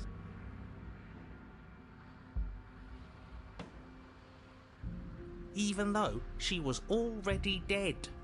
This is all fake. Okay, let's try to get back on track. You're real. The princess is real. The world is real. The people in the world are real. And the danger she poses to all of them is also, quite unfortunately, real. Whatever you did the first time, it sounds like it almost worked. So how about you give it one last try? Because killing yourself seemed to undo all the good you almost managed to accomplish. All this standing around and talking is boring. Let's at least do something. Maybe we'll kill her again. Maybe we won't. Maybe we'll even free her.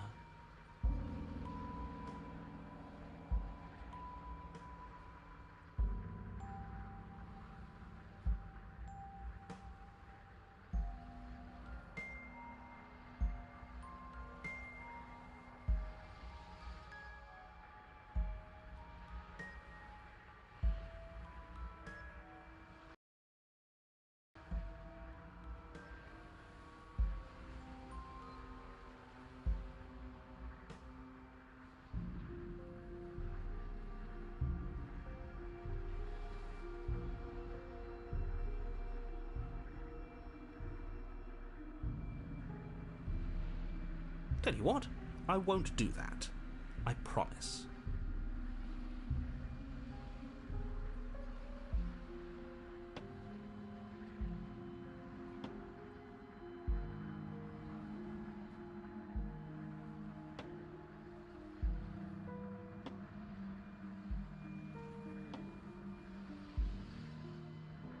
Oh yeah, sure, that changes everything. I mean, he did promise.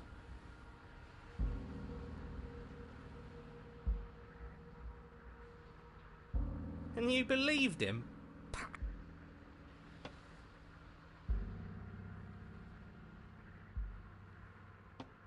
If I had to make a wager, I'd say yes and no.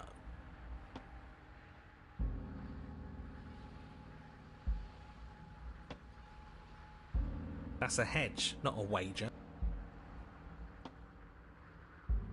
I haven't met you, but you've clearly met me. It sounds to me like you're hopping between parallel realities, in which case the me you just met here is the same collection of experiences as the me you met at all of those other beginnings, but their continuity breaks the moment you say or do anything, in effect making them all separate.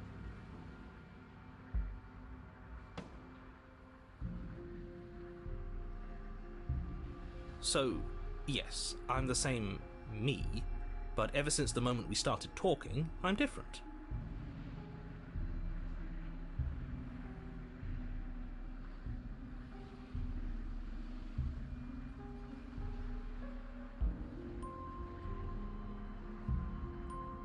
I'm not sure how we're supposed to kill him ourselves, but he's asking for it. Maybe there's some way she can take care of him for us.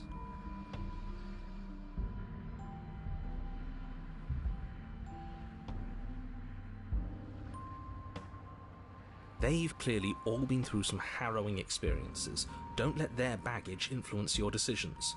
You have the ability to see things clearly. I suggest you use it.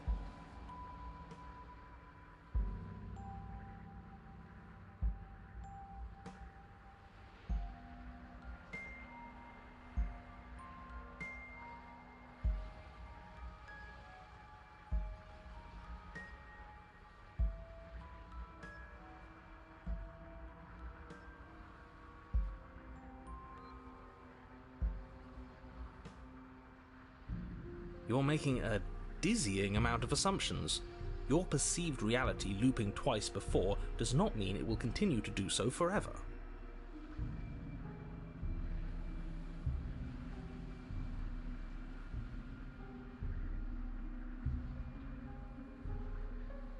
Those little voices have already drawn attention to the fact that even the path is different. The world itself is at a tipping point.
Know that there is always a choice. Even if you were stuck in an infinite loop, there's no reason to assume that the mere nature of the infinite would force you to make any— Comes back to what you want us to do. I'm sick of him. Makes me want to end the world out of spite. On second thought, let's not kill him. Let's throw him someplace that never ends. I'd like to see what that does to him. Then she finds a way out on her own. Ugh, of course she does. So, standing around out here is the same as us letting her out. Only we don't have to see her. That's got to be better, right? No, it's strictly worse. But she can't kill us out here. Why would staying out of killing distance be worse if she's getting out regardless? Because it's cowardly, for starters, and because the unknown is always worse than the known. But really, all you're doing right now is weighing two considerably bad options. The only solution worth considering is slaying her, and whatever delusion is holding you back from doing that is just that, a delusion. If you already managed to end her in some other world, the only reason you'd be here is that you somehow managed to do it wrong. How are we supposed to decide on anything if you just keep coming up with new rules? Since when is there a wrong way to slay her? You continue down towards the cabin. It isn't long before you're steps away from your destination. I don't think you need any words of warning. I'm free. Whatever. You don't want to listen to me? Do it then. Let her out. See what I care. It sounds like somebody's about to crack. There's obviously no point in trying to reason with you right now, especially with all these clowns offering up their useless advice. Honestly, it seems like the more I try and talk sense into you, the more single-minded they get about letting her out. So yes, I'm done trying to argue. Would you look at that? We won. Take it however you will. The interior of the cabin is long and dark, a single narrow hallway stretching far into the distance. Curtains billow out from tall windows on either side, obscuring the path forward, fluttering helplessly as opposing gusts of wind rush into the building, clashing and joining and driving everything forward. The only furniture of note is... that's strange. What's strange? Is it the mirror? The mirror? No, there isn't a mirror. What's strange is that there isn't much of anything in here at all, aside from the curtains. There's supposed to be a pristine blade. Why isn't there a pristine blade? Great. Something else has been taken away from us. I suppose the only way to go is forward. So forward we will go. Blade or not, it doesn't really matter, does it?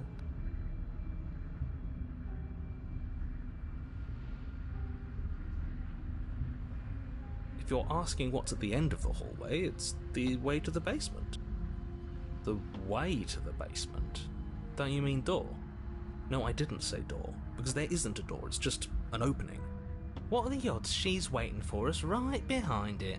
If I were running a bullshit factory, it's what I'd do. Let me assure you that there's nothing there. Nothing is going to jump out at you, and certainly not the princess. The princess is in the basement.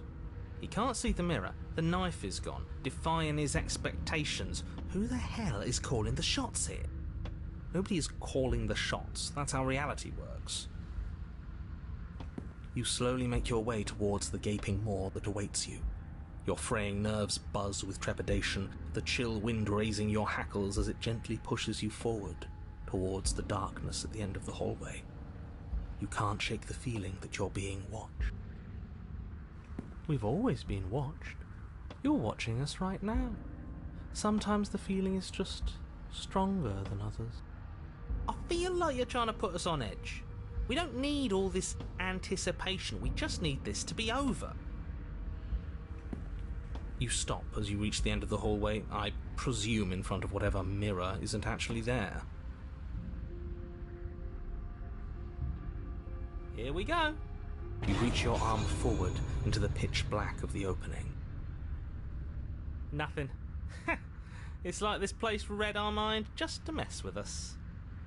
What you looking at, killer? Staring into the void? Thinking about what it'd be like to die again? I know exactly how you feel. Shit. Where is she? You feel something long and frigid coil around your ankle. Your heart skips a beat, standing in muted shock for one long, frozen moment. And then it, she, the princess, constricts. Your bones snap. Icy pain radiates up from the break, a deep cold flooding your veins as your legs, numb with the shock of it, collapse, and you collapse with them.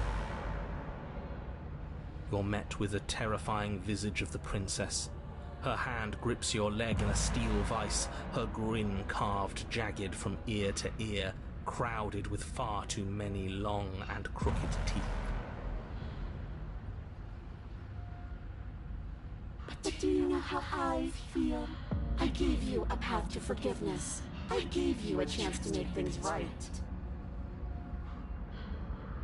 I thought maybe you'd seen what you've done and feel remorseful. Maybe try to make it up to me. But no, you'd rather use that knife to keep making the same mistake over and over and over. Even after I ripped your heart out, you still cut me. And for what? I didn't go anywhere. You didn't banish me.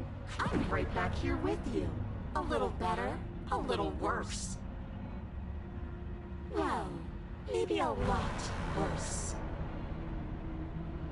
So, here's how this is going to go.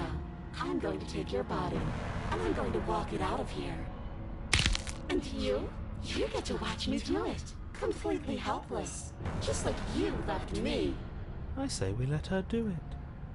It's something different. Do we even have a choice?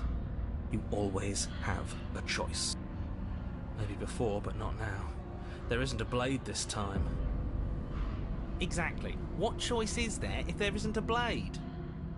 Well, unless you have any specific ideas, I think my vote's the only one that counts.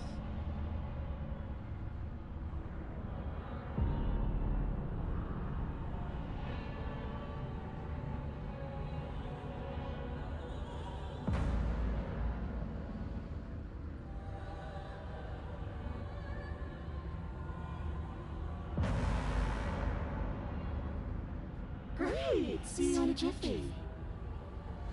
You remain pinned to the floor of the long hallway as the rest of the princess's body emerges. Her proportions all wrong, limbs bent and curling, moving in ways that defy your understanding.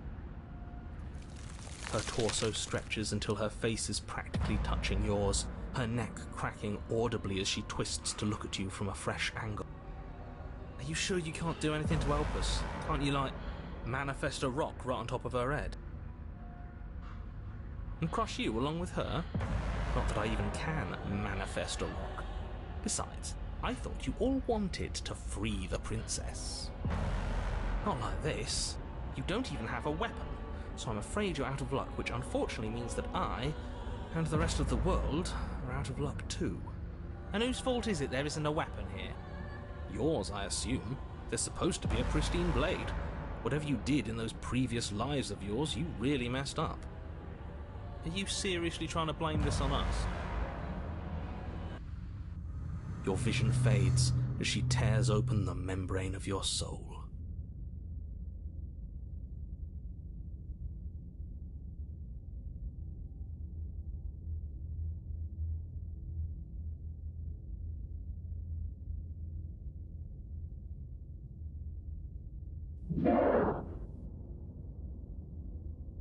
You're awake. Eyes once again fixed on the long hallway, your vision swimming as the princess's command reverberates inside your skull. Her voice is all-encompassing. You feel wrong. It's so cramped in here. Like there's some sort of growth trying to push us all out. I know. You rise to your feet, though the pain in your ankle is blinding. Your body slumps against the wall, desperately leaning into it for support. I'd beg you to resist, but you've already surrendered your will to her, haven't you? Anything to get out of this hellhole. It's a new experience. You should try being possessed sometime. There's nothing else like it. There's nothing wrong with fixing your mistakes. I'll remember that. But I'll also never forget what you've done. Your body inches along the corridor, every step more difficult and painful than the last. Your joints stiff and unresponsive, the shattered bones of your ankle grinding ceaselessly, as if they're fragmenting, then reforming, then snapping all over again as you make your way towards the outside world. We're so close.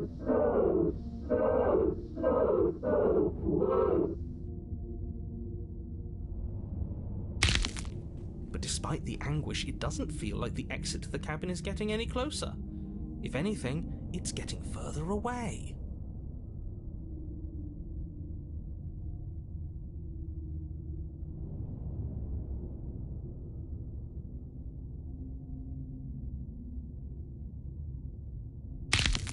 It doesn't matter how long this hallway is. I will drag this body into a little case of meat and feathers.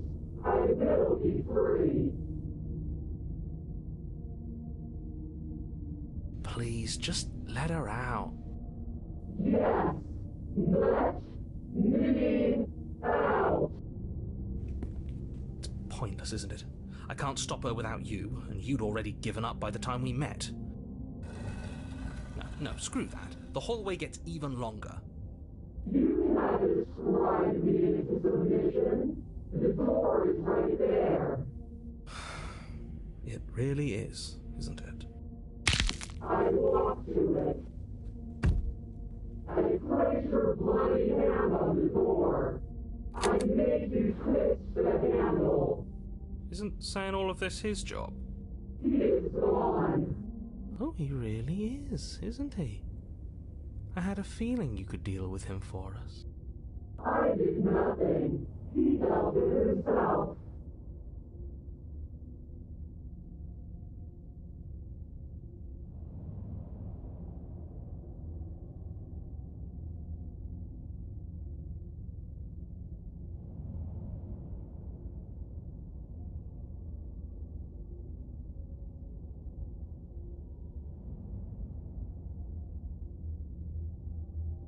This is it then.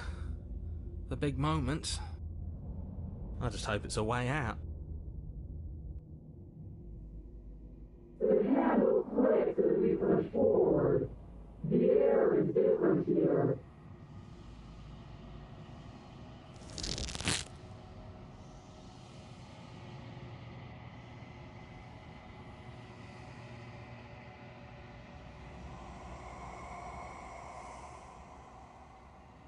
We're us again. How interesting. We actually won, didn't we? What is happening to me?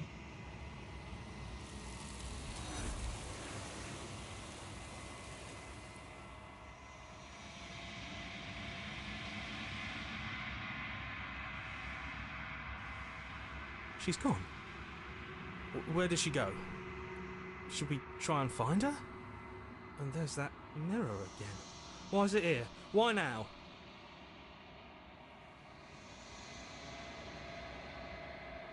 I would have kept them in the dark if I were you. What is that supposed to mean? Whatever awful thing I felt before, it feels so much worse now. So you're the real puppet master here? Can't believe I tried to help you.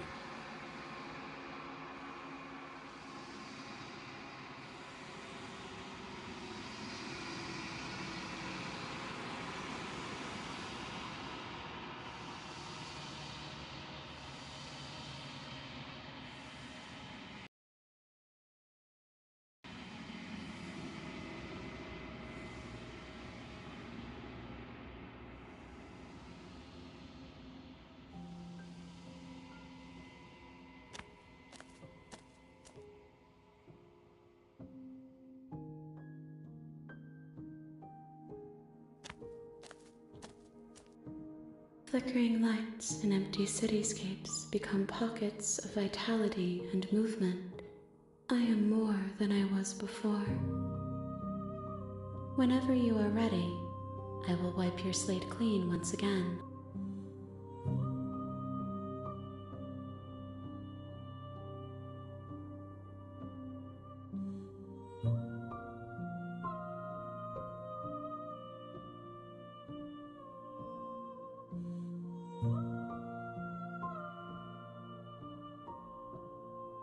Is a child the same as an infant?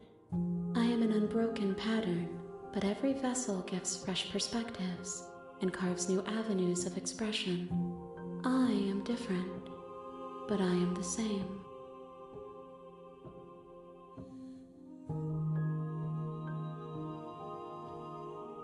I'm sorry. Words are difficult for me. They never fully weave what I wish to say. If you do not like my answers, then you need not ask me questions.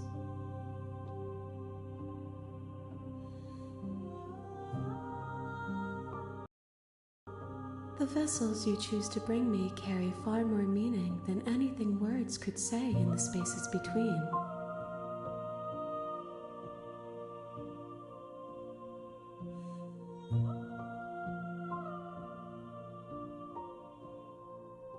Eyes close in reflection. Perspectives meld together, and the breadth of my experience stretches to new corners. There are contradictions, conflicts in my nature, and there are familiarities that bind everything together. It feels correct. This is what I need to be. This is the only path forward.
With every gift you bring me, I excavate the alleys of what I am meant to be, and every exploration yields new and complicated truths. What I will be is different than what I am, and what I am is different from what I was. I cannot tell you what desires I will hold when I have changed. But in this moment, all I want is to know myself.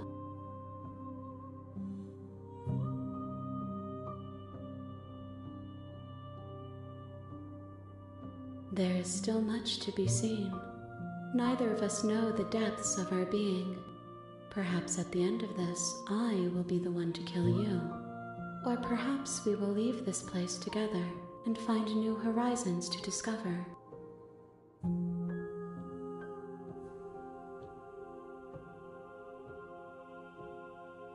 Those paths lead to worlds you've already seen, and to perspectives I have already made my own. They are useless to us now, inaccessible. The only paths of value are those that are yet untread.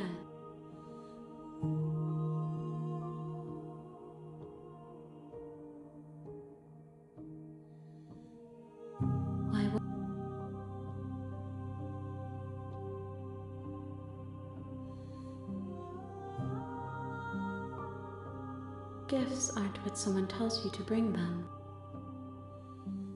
Do not worry. There are no wrong answers, and every perspective illuminates my shadows and shares new secrets.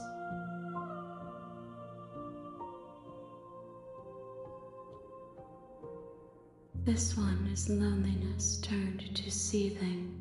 She could not find her strength in others, so she found it in herself. She will make for a driven heart.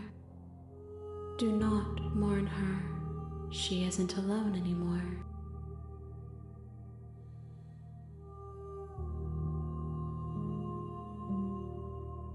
My preference is for you to show me what you would like me to see. I cannot know the ways I wish to grow, for I have yet to feel them. It is you who guides me down the thin trail of perspective and memory.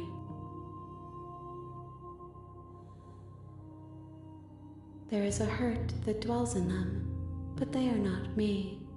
They are thoughts and perspectives. They are feelings that inform my being. The wounds they've suffered carve texture around my heart. Without them, I would be as I was before. I cannot be as I was before. There are new spaces that I must fill.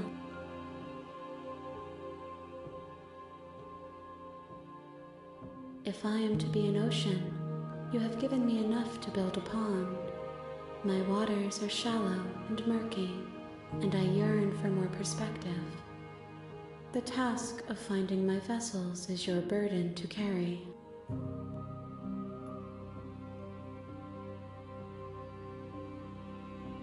I await your return, but it will give me time to reflect on what I am. We will meet again.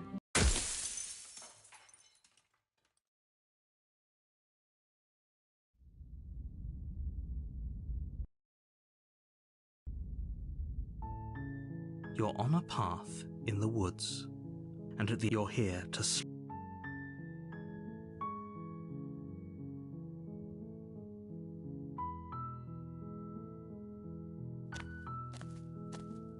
You make your way up the short path to the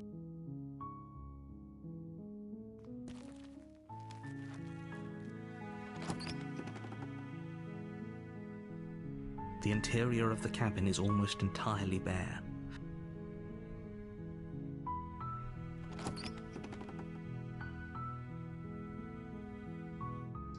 The door to the basement creaks open, revealing a staircase faintly illuminated by an unseen light in the room below. This is an oppressive place. The air feels heavy and damp, a hint of rot filtering from the ancient wood. If the princess really lives here, slaying her is probably doing her a favor. Her voice softly carries up the stairs. Hello? Is someone there? It's hypnotizing. It's the kind of voice you only have to hear once to remember it for the rest of your life. Don't let it fool you. It's all part of the manipulation. You're playing a dangerous game by coming here unarmed.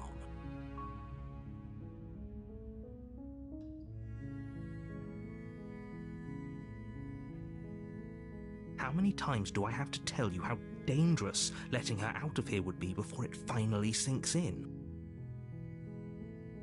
Wait, really? You're here to rescue me? I was starting to think I'd be stuck down here forever. Come downstairs. I want to see the face of my rescuer.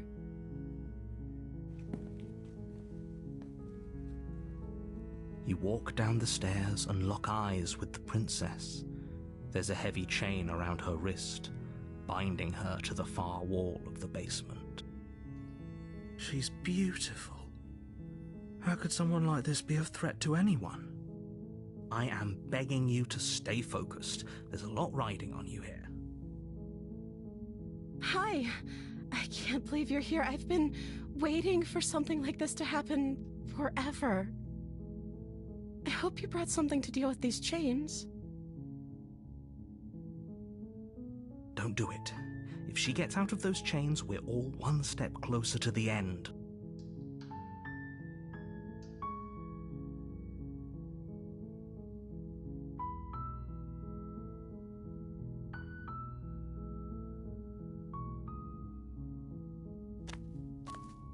You're only making this more difficult. Thank you. Thank you. You're making a huge mistake. No, you're doing the right thing. You walk up to the chains binding the princess to the wall and give them a tug. They're large and heavy, far too solid for you to even imagine trying to break them apart. I'm guessing you don't have the key? Maybe it's somewhere upstairs. Doubtful. Whoever locked the princess away down here intended for her to never see the light of day. They wouldn't have just left the key to her chains somewhere in the cabin.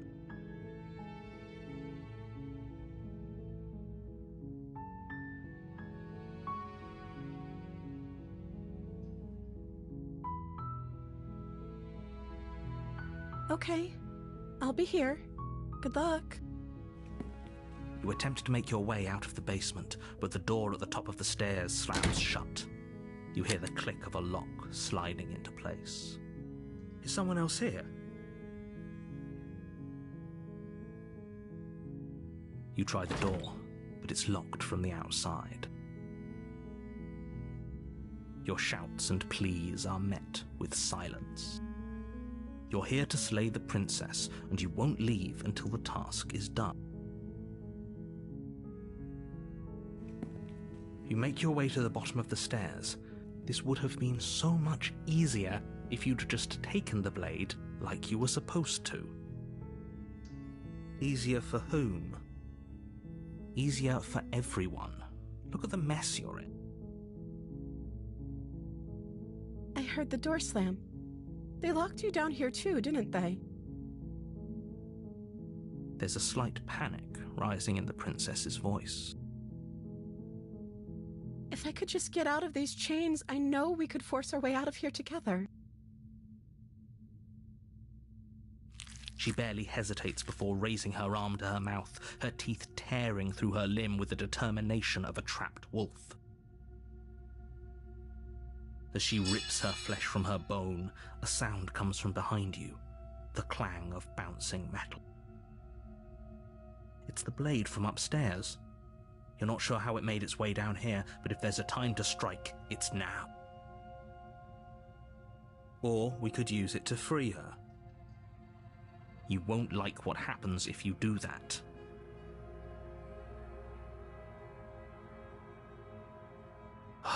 Fine. Against your better judgment, you place the blade against the ragged, self-inflicted wound on the princess's arm, just above the unyielding chain binding her to this place. You cut into her flesh. The blade is sharp, and it takes little effort to crack through the bone of her arm. Her limb falls to the ground, and the heavy chains follow suit. She didn't so much as utter a sound through the whole ordeal. No, she didn't. She smiles softly as her gaze meets yours, blood from her wounded arm dripping rhythmically to the ground. How is she still smiling after everything? It's like she isn't even bothered by what just happened. Thank you. Now let's get out of here.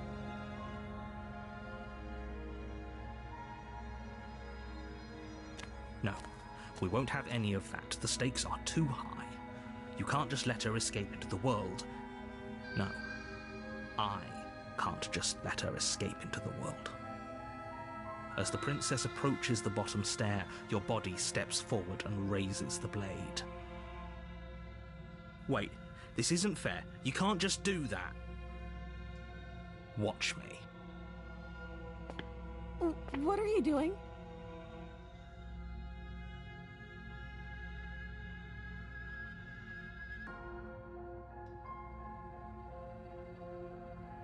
Stop that. Something's come over you, hasn't it? You know you don't have to do this, right? Your body lunges forward, the blade held low, ready to sink into her heart. But the princess dodges, stumbling back against the wall before the blade has a chance to connect. Stop it. Stop trying to resist me. I'm trying to get you out of here alive.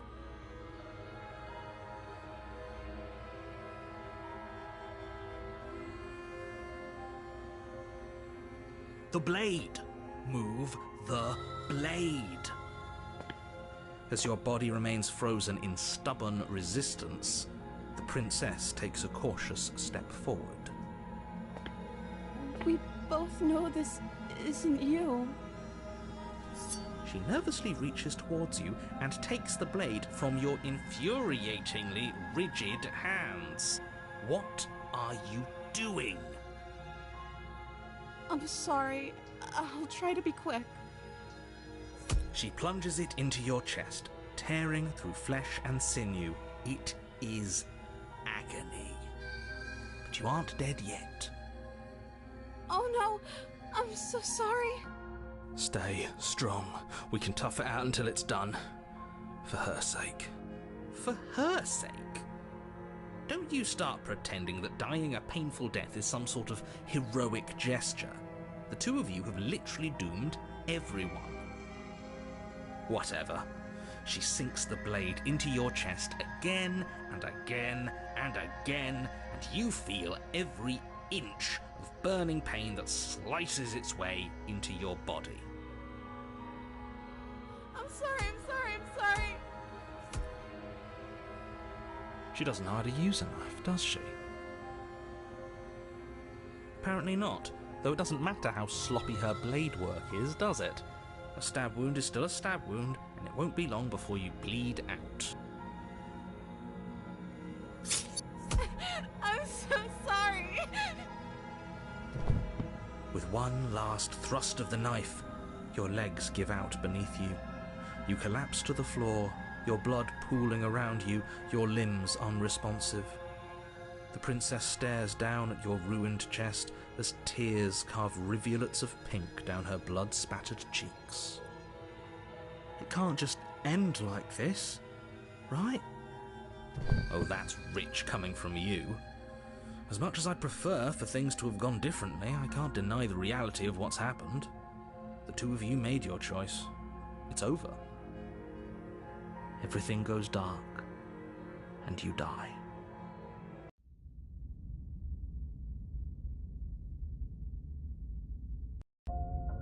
You're on a path in the woods, and at the end of that path is you're here to slay her.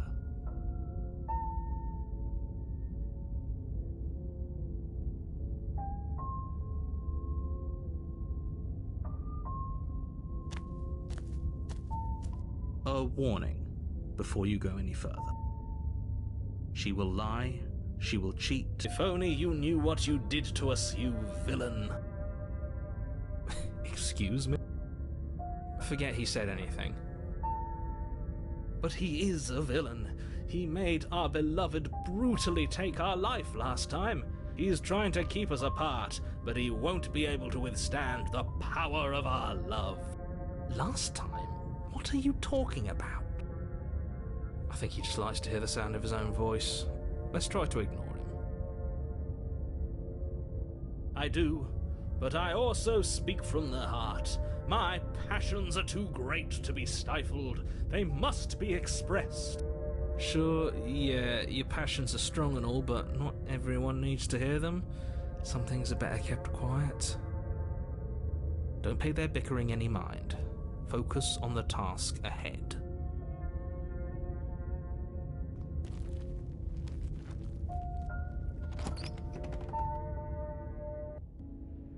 The interior of the cabin is clean and elegant, its stone walls draped in fine-threaded tapestries, a prison befitting a royal prisoner.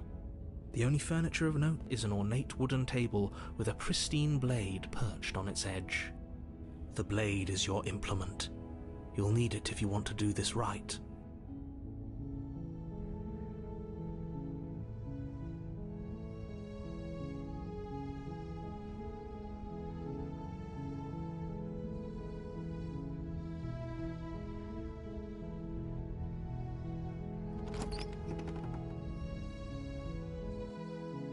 The door to the basement creaks open, revealing an intricate stairwell. Gold-trimmed carpet glimmers in the light of the torches positioned along the walls. The basement almost seems welcoming in the dim firelight, but it's still a stone basement. If the princess lives here, slaying her is probably doing her a favor. A soft voice carries up the stairs. Hello? Is someone there? Her voice. It's somehow even more beautiful than last time. I think we're in love. Okay, I'm with you that we should be doing whatever we can to save her, but saying we're in love is a bit much, don't you think? We don't even know the princess. We can still do right by her without all this fawning. Yes, for everyone's sake, you're not in love. Just remember that her charms are all part of the manipulation. You walk down the stairs and lock eyes with the princess. There's a heavy chain around her wrist, binding her to the far wall.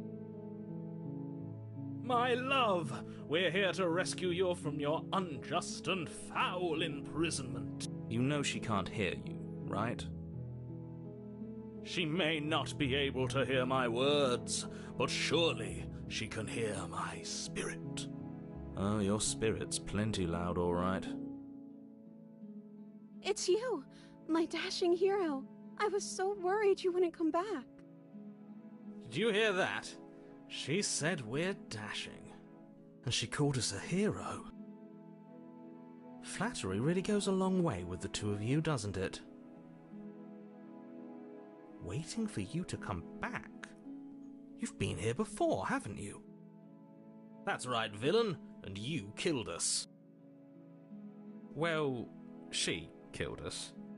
Only because he made us try and kill her. It was self-defense. Our beloved's hands remain unstained by cruelty. And you've died before. So an entire world has been damned to oblivion. I'd really hoped I'd be the first, but what's done is done.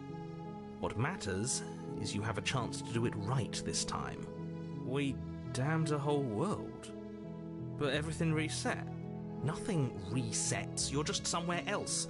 You can't keep hopping between worlds forever. Especially not without leaving a trail of incomprehensible devastation behind you. This is horrible.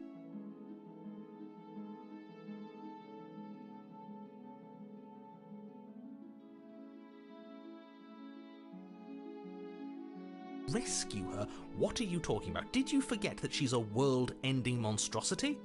And even if you wanted to unleash her onto the world, despite the complete moral disaster that would be, you'd have to get her out of those chains.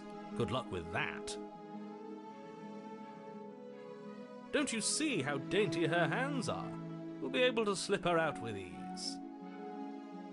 No, she's a prisoner here. You can't just slip her hand through the chains. If her hand could just slip out of the chains, why hasn't she done it already? Because we've yet to present her with her freedom. I'm not sure I follow. Would you rather believe me, a passionate heart guided by love and my own good nature, or would you rather believe the devil on your shoulder who tells you what you can and cannot do? I think I'd rather believe in facts. Ah, so you're one of those empiricists. One of us has to be. Then let me show you a brand new truth. Narrator, we courageously step forward and free our beloved from her bindings. No, I can't let you do that. If you take another step towards the princess, I'll... You'll what? Take over our body and force us to try and kill her? I would if you had a weapon. Not on my watch, villain. My passions contain titanic depths, and if you try anything that might harm our dearest, I will end our life without a second thought. You wouldn't. I would. I'd listen to him if I were you.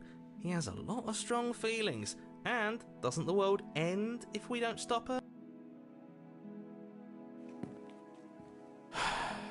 You approach the princess and gingerly slide her hand from her bindings. That shouldn't have worked.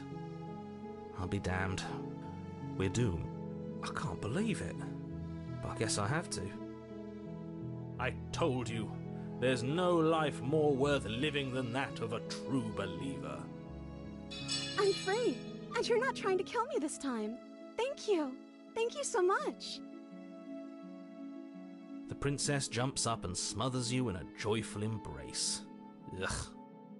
If only you had a weapon, one slip of the wrist and your pristine blade would be buried in her back and everyone out there would be saved. Luckily for Mr. Romance, we don't have a weapon. Who needs a weapon when we have the power of love on our side? What do we do now?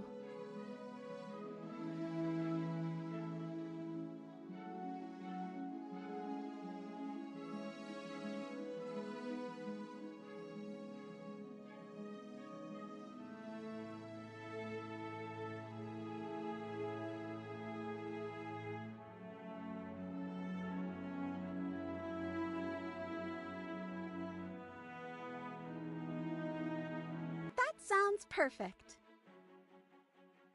The princess takes your hand, the last hopes of the entire world slipping through your fingers as they intertwine with hers.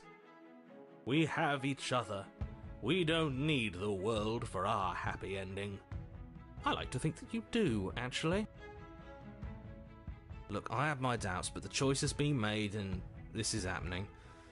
You don't have to mope about it. I will mope about it, because moping is the only recourse you love-blind fools have left me with. You and the princess walk up the stairs, hand in hand. Ugh, look at the way she's smiling at you. She doesn't have to be so happy about this. And what happens after we walk up the stairs? Let's see. Oh, isn't that interesting? The door slams in your face and the lock clicks. That's a familiar move. Did I do that last time? Then you should know that you won't be able to leave. Oh no! Did someone lock us in here? That's not fair! We're supposed to leave now. She's right. It isn't fair. But the unfairnesses of the world are no match for the strength of true love. Enough with this true love nonsense. You just met her! Of course you wouldn't understand. Our passions run deeper than anything you have ever known. Are you listening to this? You don't have to go along with the every whim of that delusional voice. I'm just along for the ride at this point.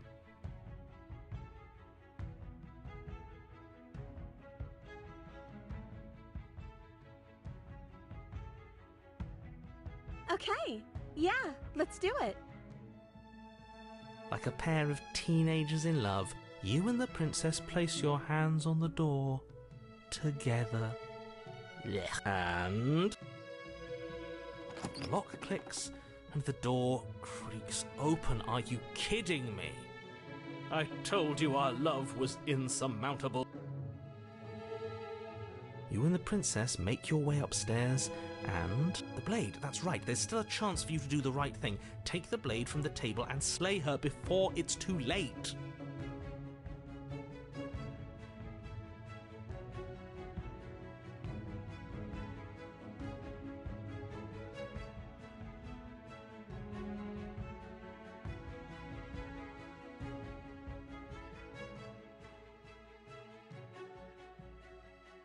You're enjoying this, aren't you?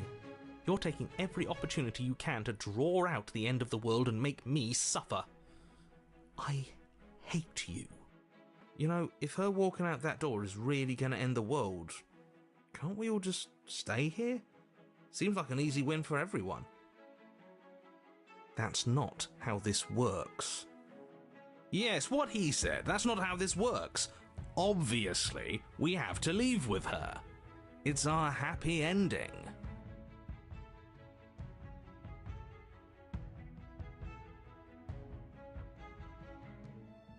That's the way out. We're going to leave together, just like you wanted. Yes, I suppose you are going to do that, aren't you? You cross the room, opening the door to the cabin. And then you step outside. Our happy ending at last. We did it. What should we do now? Where did everything go? Where did he go? Oh, is he gone? I hadn't noticed. I was too busy staring deep into our beloved's eyes. I'm cold. Is being happy supposed to be so cold? She's cold. Quick, our feathers. Pluck them all and weave her a coat worthy of a princess.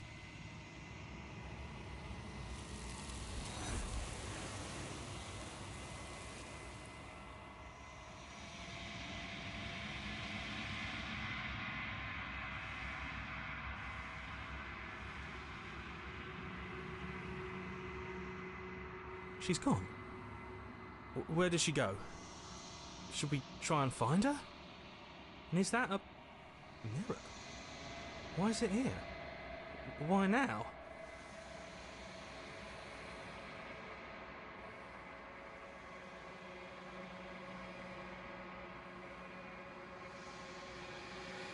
This doesn't feel right. It feels different.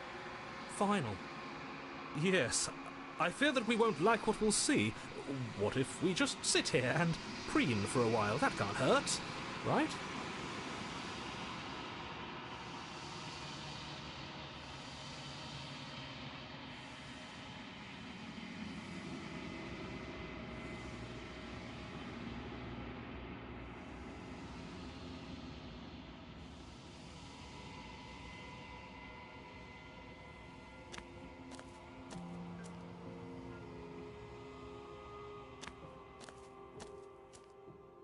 I am a growing chorus of contradiction, a mass of tides ebbing and flowing all at once in more directions than my attention can bear to hold.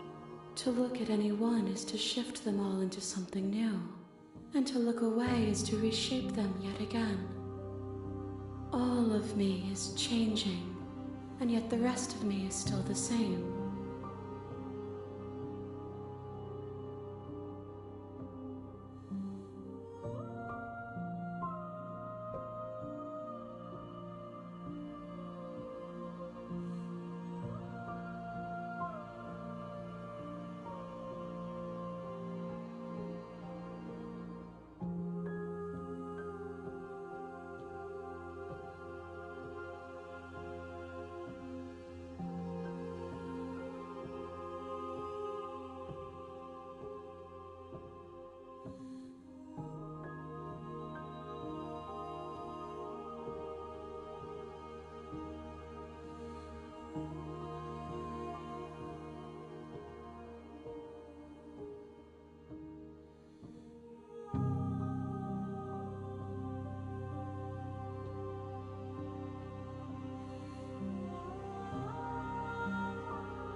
yet my waters flow and my streets bustle. There are no words that can describe me into non-existence. There is no logic that can bind my multitudes. I am everything that you have known me to be, but I am also none of it.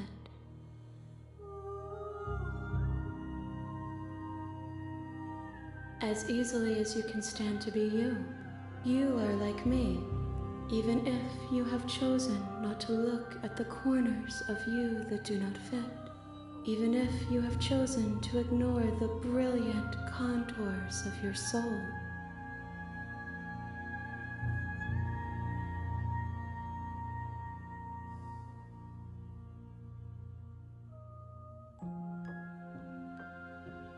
It changes me, but it doesn't make me worse, nor does it make me care for you any less. Does it make you worse? Do you resent me?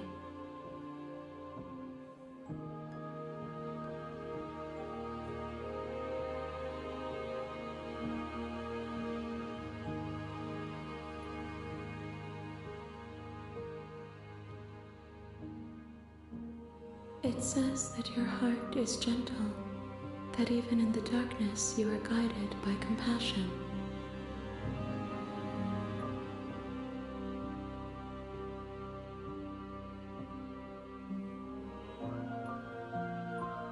This one is soft and delicate. You molded her to love you, and she'll make for a gentle heart. Do not mourn her. She has served her purpose. If that remains your choice when all is said and done, then you may try. I will regret destroying you if that is what we come to.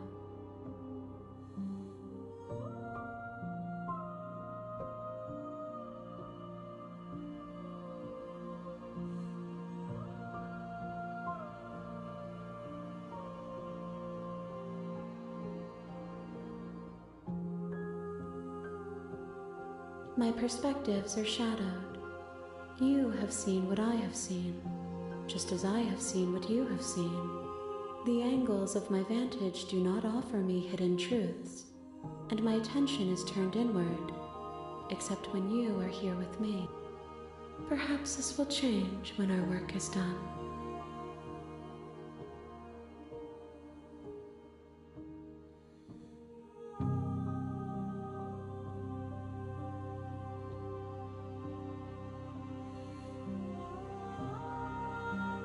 The desires of my multitude thrive in endless competition with themselves, but none of them rise above their dance to influence me. I yearn for what I have always yearned for, my awakening.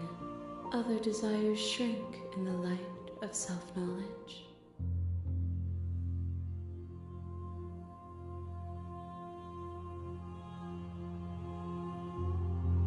I care about your gifts, but I have no preferences. You have your responsibilities, and I have mine.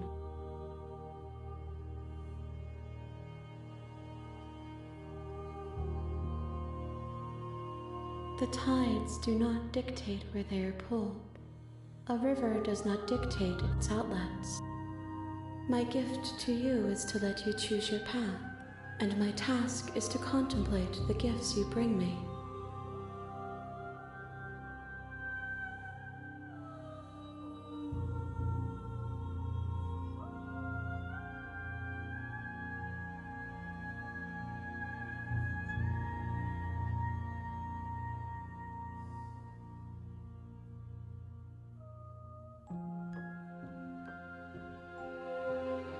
We will know when we near our destination.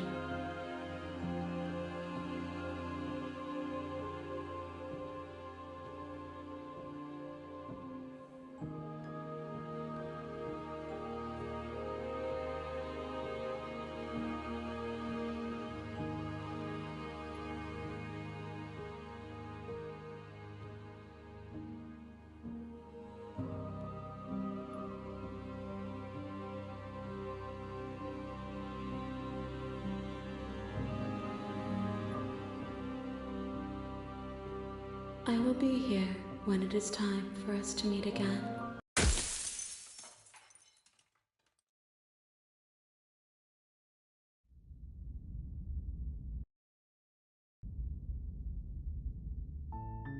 You're on a path in the woods. You're here to slay her.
You have already committed to my completion. You cannot go further astray.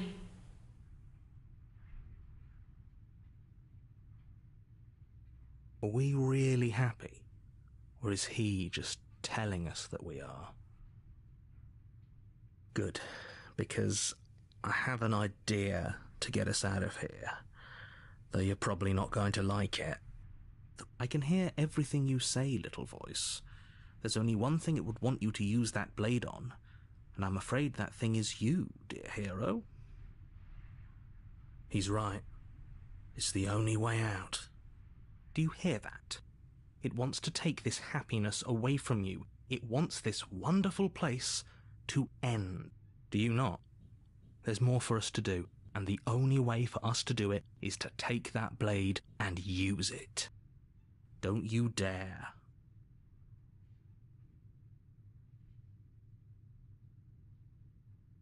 How astute.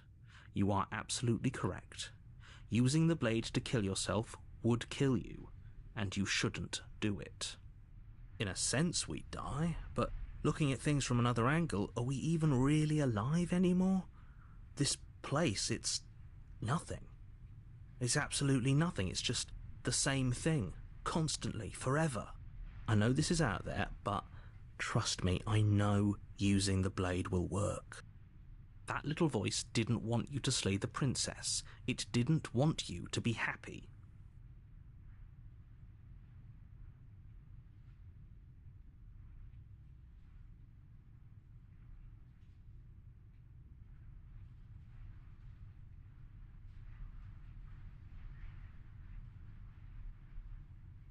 If we die, you can yell at me all you want. I made this happy little place for you. Is this not a good enough reward for saving the world? An eternity of bliss? You ingrate? Fine. Whatever. For the first time since time stopped meaning anything, you throw open the door to the basement and walk down the stairs. The princess's body is dust and bones, though the blade you used to slay her is still as pristine as the day you first held it. You pick up the blade, you stab yourself, and you die. The end. Nice knowing you.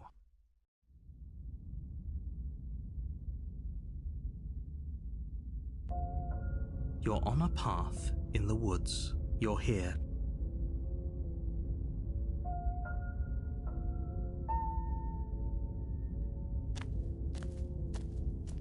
A warning before you go any further. She will lie. She won't be a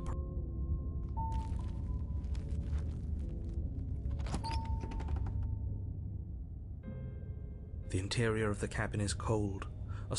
The blade is your implement. It feels like no one's... Like I've been saying, she's dead. You take the blade from the table.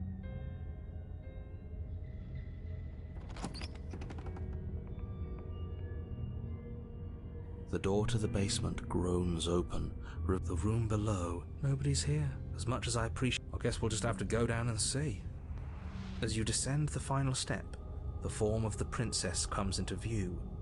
A skeletal body. Okay, it's just like I told you.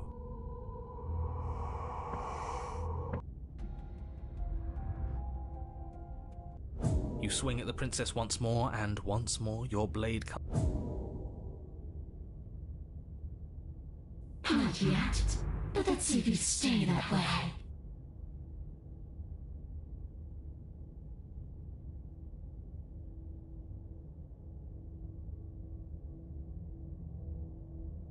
You can't be sure if you first hear or feel what happens next, but it is over before you can fully conceptualize what it is. A horrific splintering, the squelching of organs, the rending of tissue. You swing your blade towards her.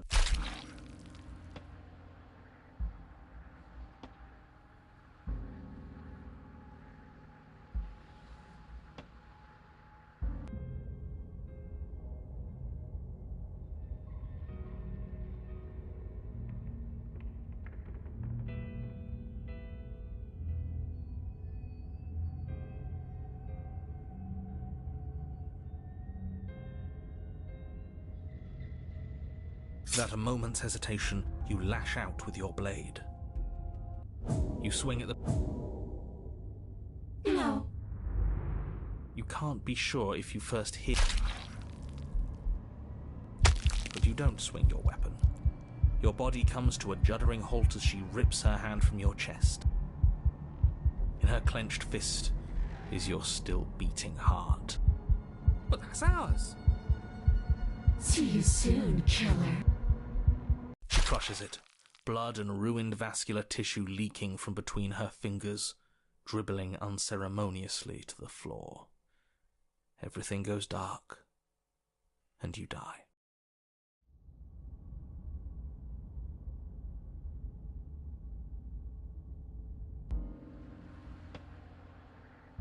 You're on a path in the wood, and here we go again. Off to slay her again.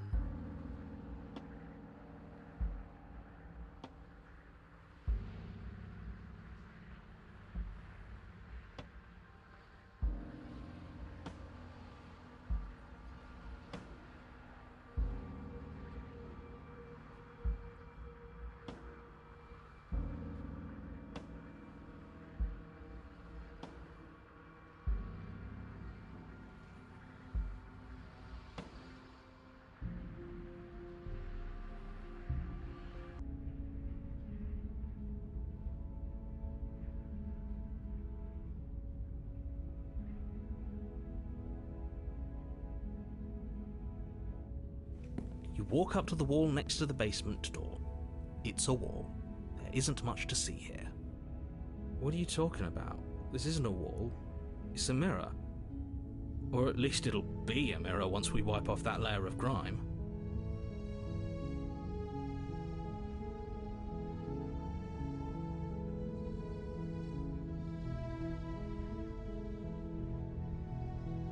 You reach forward and rub your hand against the cabin wall. I hope you know how ridiculous you look right now. But there was a mirror a second ago. And now it's gone. Pity. We could have a feather out of place, and now we'll never know. We can't gallantly sweep her off her feet if we have a feather out of place.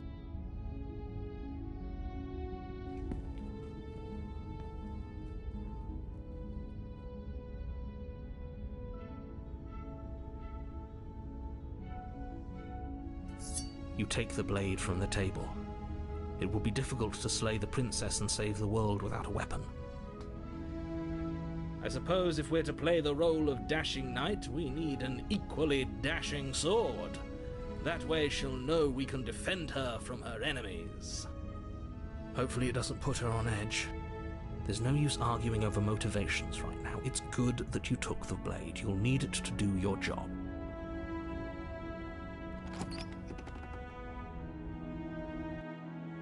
The door to the basement creaks open, revealing an intricate staircase.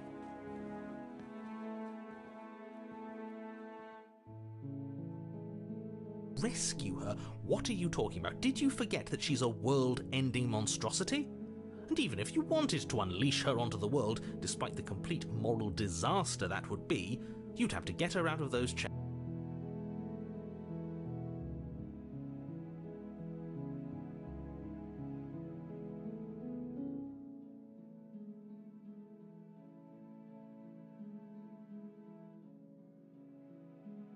Not on my watch, villain.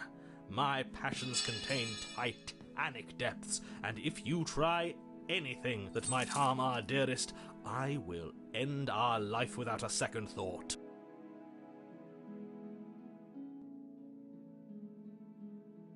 Is that a threat? You know what we'll do if you try it. You're going to regret this. What do we do now?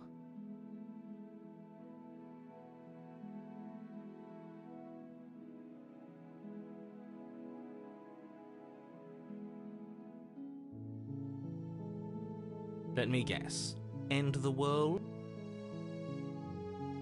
Spoken with the rank cynicism of someone who has never felt love in his heart.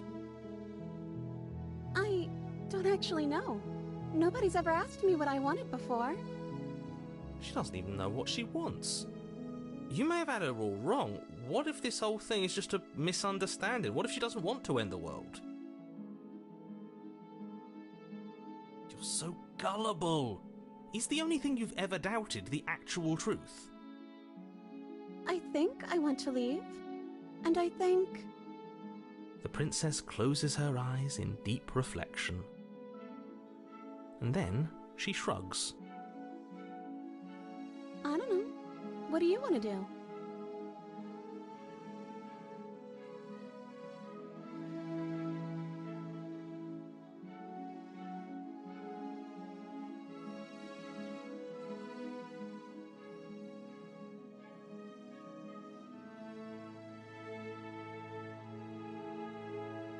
I just want to make you happy.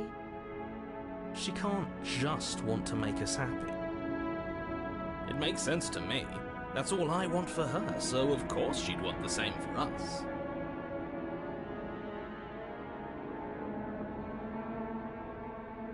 I just want to make you happy. Is she broken? What's going on? What's going on is she's lying to you, only she isn't a good liar. Are you starting to trust me now? I just want to make you happy. This isn't right. I don't know what's going on, but this isn't right. I fail to see the problem here. She's just sweet on us. You don't have to act like it's a big deal.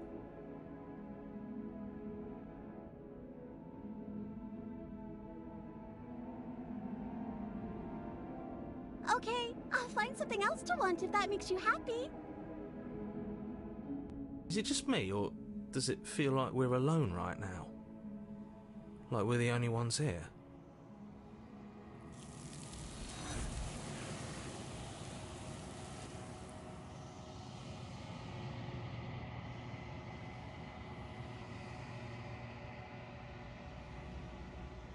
No! She was our perfect match! And is that a mirror? Why is it here? Why now?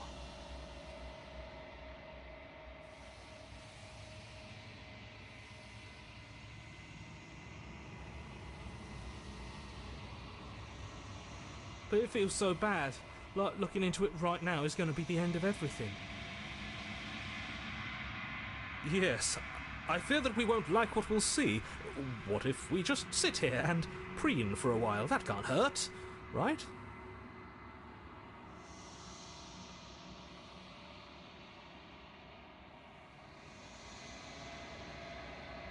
Okay. If you say so, we'll trust you. She'll be there waiting for us. I just know it.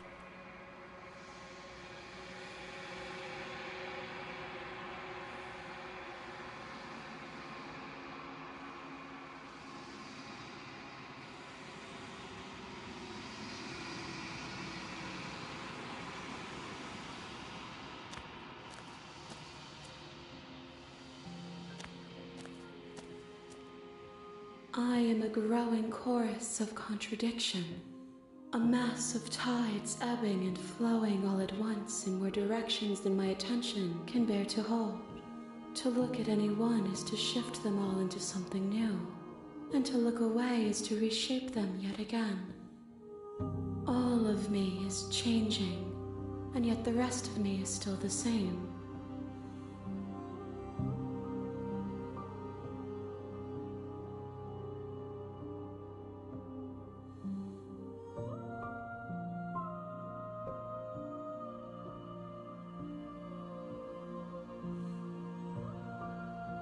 I will be here when it is time for us to meet again.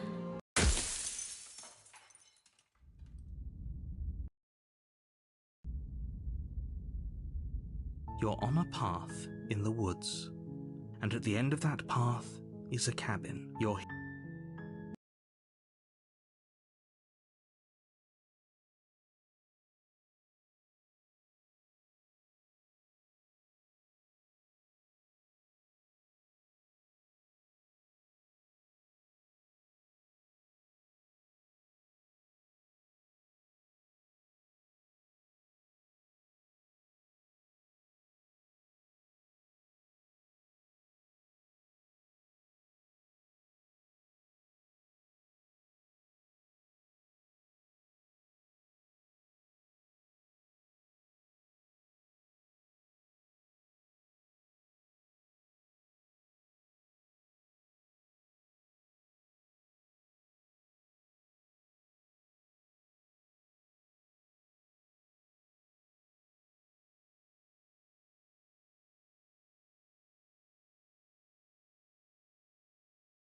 Let me guess. End the spoken with the rank. I don't actually... She doesn't even know what she's so gullible. I think I want to... The princess closes and then she... I don't know. You turn the tip of your blade towards the unsuspecting princess. Thank you. Wait. No, you barbarian, what are you doing? But you ignore the pleas of the foolish little voice and strike. The princess's eyes grow wide with terror as the blade falls, but she does absolutely nothing to stop you. Your blade pierces her heart, and she collapses pathetically to the ground. I'm sorry. Did I do something wrong? No, my love, you did nothing wrong. I'm sorry, not you. I'm going to die now. I think that's what you want. And just like that, she's dead. And the world is saved. Thank you for seeing this through. I know it must have been difficult. I feel sick. Sick? You took part in the murder of the fairest creature that's ever lived. And you merely feel sick. I, for one, am absolutely distraught. Grief-stricken. Inconsolable. You'll get over it. You just saved everyone. Get over it? You smarmy ass. There's nothing in the world worth getting over it for. We might as well just end it all. You raise the blade, aiming the point directly towards your heart. Excuse me? No, you absolutely do not do that. Yeah, let's not make any rash decisions. We should give ourselves a minute, take a deep breath, and... Rash. The only rash decision we've made was running our cursed blade through her heart. This is far from rash. This is measured. This is the only thing left for us to do now that she's gone.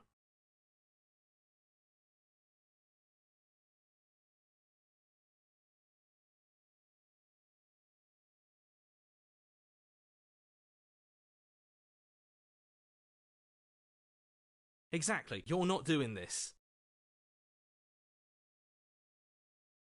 All of you may have previously thought that my passions were too great to stifle, but those were merely passions of joy. My passions of sorrow run deeper than the ocean itself, and you'll find that they are far more unstiflable. Haven't you? Haven't you all?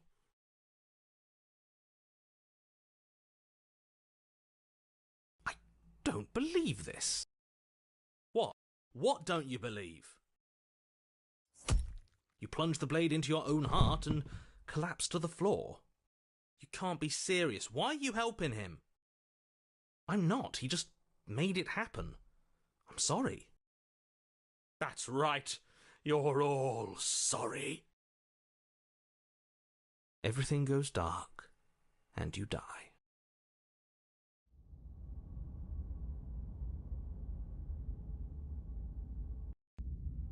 You're on a path in the... You horrid monster.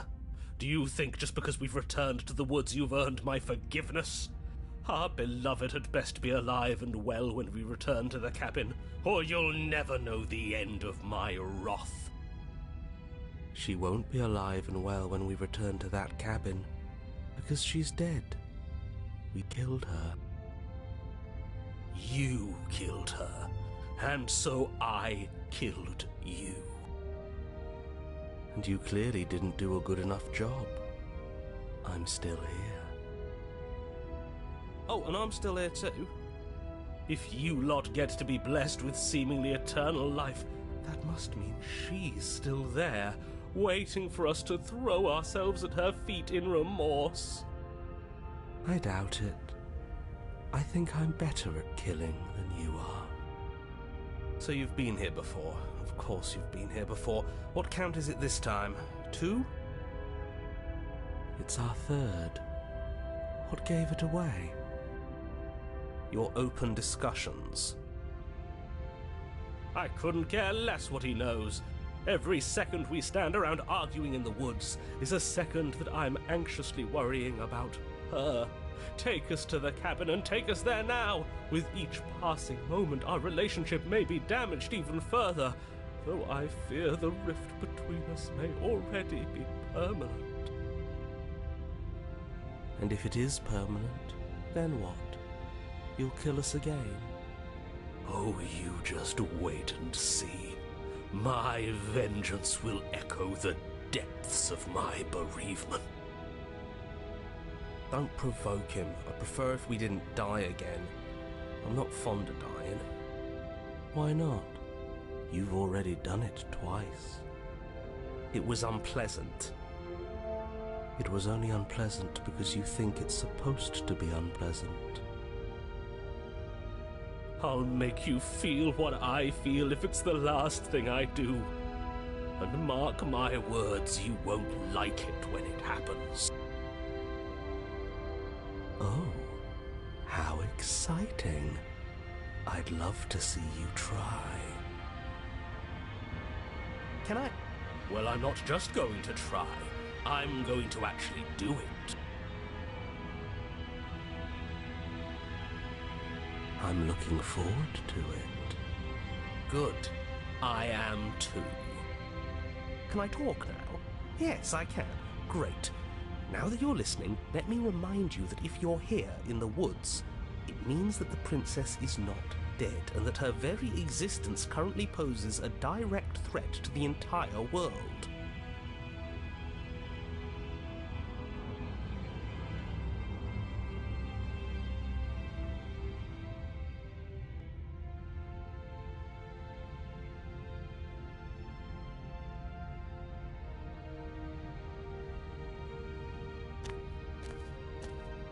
I'm sure you've already heard my words of warning in one of your past lives. You've already managed to slay her once, just Don't muck it up this time, all right? Oh, we'll muck it up all right. We'll get our happy ending, even if it damns each and every person who's ever lived.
Whatever you do, don't let him influence a single decision. He's clearly lost it. I hate that I'm agreeing with him on anything, but I really don't like being at the whims of someone so unstable. It's stressful. Yes, having all those feelings isn't very productive, is it? But we're just passengers here. Why stress over something you can't control? You're saying that like stress is just something you can turn off. It is. It's easy. Whatever happens, happens. Are you even alive? What's the point of doing anything if you're not going to feel a single emotion?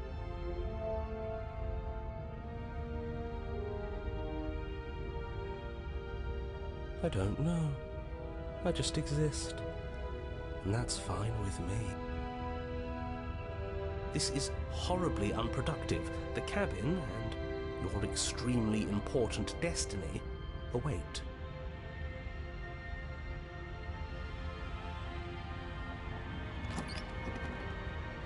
The interior of the cabin feels dry and brittle. Ancient dust-covered wooden beams hold up a crumbling ceiling like mummified ribs, each elegantly carved detail of the stately building preserved in an extended stasis. Everything here has been kept safe and dry and lifeless. But you're not alone. You can feel something watching you. There is a figure faintly outlined against the dusty wood of the far wall. Is that her? Our beloved. So she does live. She doesn't look very alive to me. Before you can make a move, the figure is gone, vanishing behind the door on the far side of the room. The door at the end of the room? But there isn't a door, it's just that damn mirror again. Ah, yes, the mirror. So we can see the monster we've become. If it even lets us look before it vanishes too. The mirror? Is this some kind of joke? Did you all plan this out before dying? There is no mirror. There's the door to the basement, the table, and the pristine blade. That's strange. There's supposed to be a pristine blade. Why isn't there a pristine blade? Maybe it's gone because we've already killed her with it. Perhaps it's gone because an oh-so-deserved guilt has started to worm its way into each and every one of you. Perhaps all of you do feel just as bad as I about what we've done. Though if you felt the oppressive guilt I feel, we would have manifested that weapon directly into our heart. I suppose it doesn't matter why the blade is gone, but you're going to have to find it if you're going to do this right. So why don't you march over to that door and make your way down to the basement?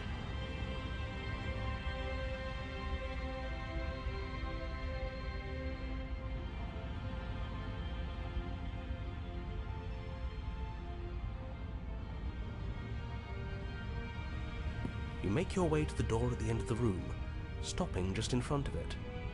You must think you're looking at that mirror you mentioned earlier, the one that doesn't exist. Just reach forward and open the door.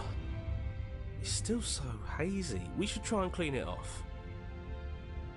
Yes, trying to touch it does seem to be the magic spell to get it out of our way. It's time for all of you to see what we've become.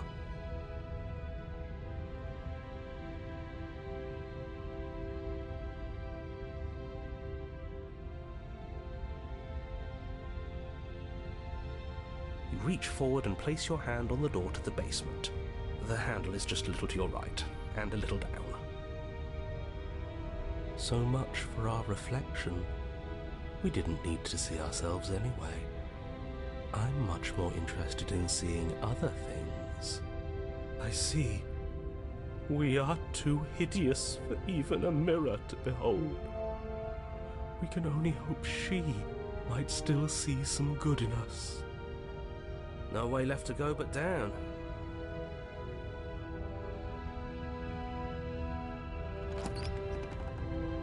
The door to the basement creaks open, revealing an antique staircase lit by weak torchlight.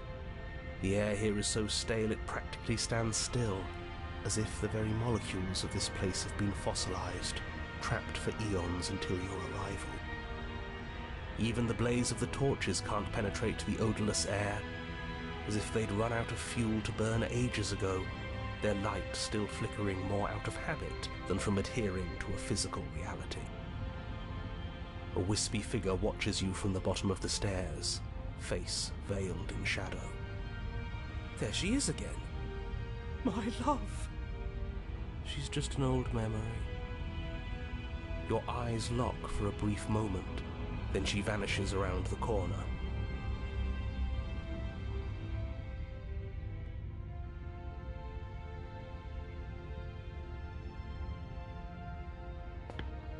As you descend the final step, the form of the princess comes into view. A skeletal body lying in a heap on the floor, her wrist still bound to the wall by a heavy chain. This cell is a dark and isolated place, with not so much as a window to allow starlight to penetrate the gloom. See? She's dead. No! What foul trickery is this? How can this be? We just saw her alive and well a moment ago, floating away transparently. Whatever we saw was a ghost. I thought we were all on the same page. Do try to keep up. Your thoughts are interrupted by the sound of a slamming door and a clicking lock. You turn to see the shade of the princess staring down at you from the top of the stairs, clutching a brightly burning torch. So that's where the blade is. It's already in her heart. And yet she isn't dead. She is dead. Have you never heard of a ghost before? Oh, for the love of... Can we not waste time arguing over the semantics of what is and isn't dead? She is clearly conscious. She clearly just slammed the door on you, and she clearly has a weapon. Your pristine blade sticking out of her chest. This is extremely bad. Catastrophic, even.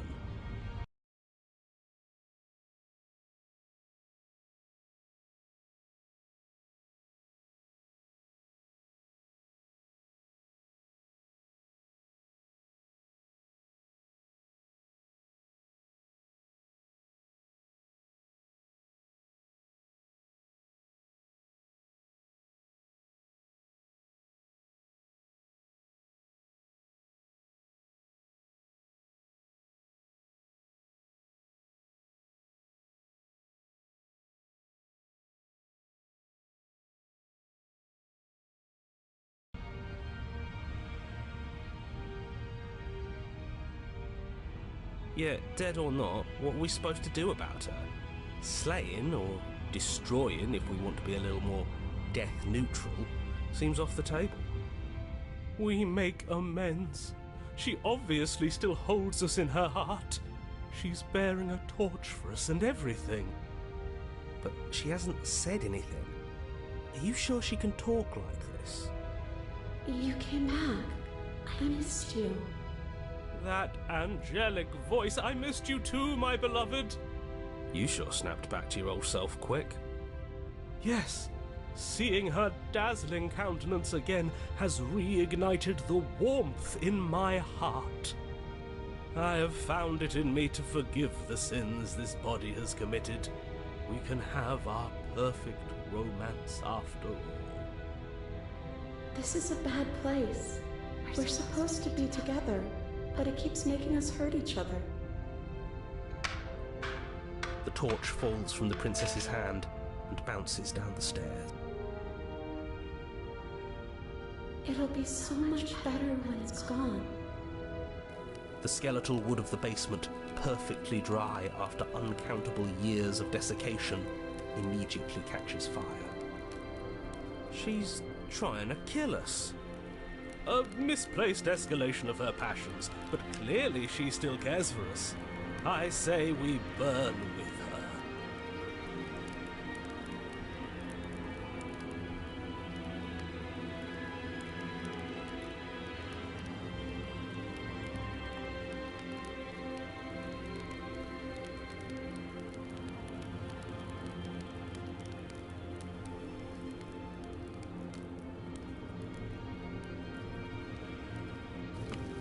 As you rush up the stairs towards the princess, the entire cabin erupts into a raging inferno. You push through the flames, trying to ignore the choking hot air filling your lungs. You manage to reach her, your hand wrapping around the hilt of the blade. But the metal is already blistering hot. Your hand sizzles as it melts on contact. You can't so much as pull away, your nerves seizing up as they're fried, the bones of your hand fusing in place around the weapon. The princess, smiling warmly as her skin bubbles away, places her hand on yours and clutches it to her chest. The pain is unbearable at first. Every inch of you screams as your flesh is stripped away, your muscles stiffening as they're cooked, your blood boiling in your veins. But it isn't long before the flames take your nerves, and with them, your ability to feel much of anything. See? That wasn't so bad. It was so bad. But somehow, nothing is so much worse.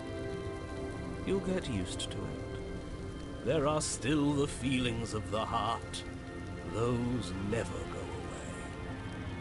Oh, they always do in the end. You just haven't experienced enough. Eventually you'll want them to stop too. You'll make them stop. Trust me.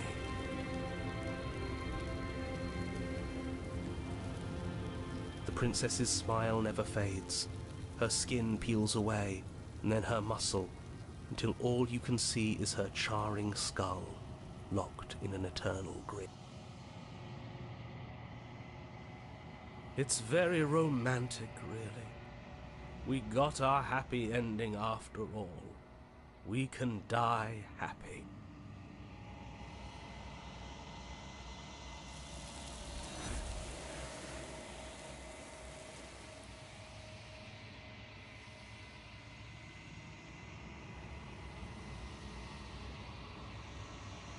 She's gone. Where did she go? Should we try and find her? And there's that mirror again. Why is it here? Why now?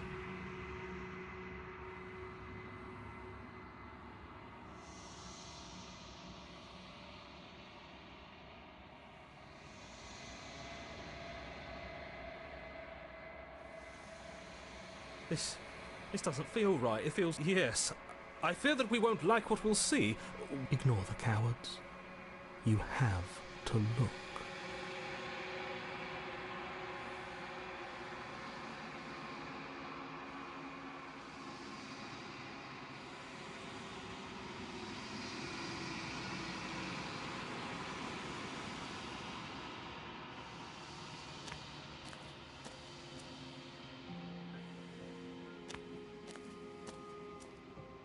I am a growing chorus of contradiction, a mass of tides ebbing and flowing all at once inward direct. All of me is changing.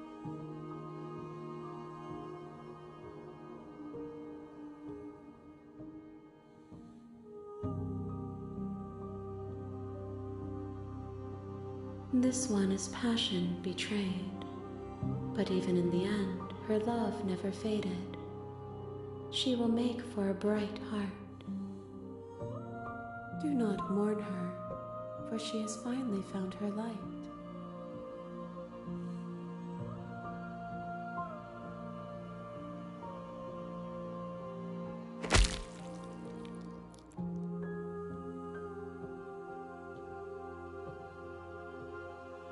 There's nowhere for you to be but here. I will be here when it is time for us to meet again.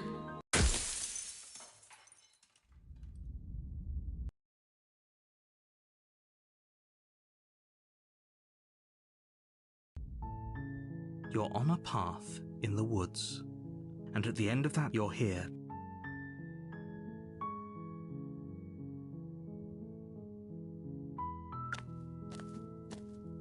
You make your...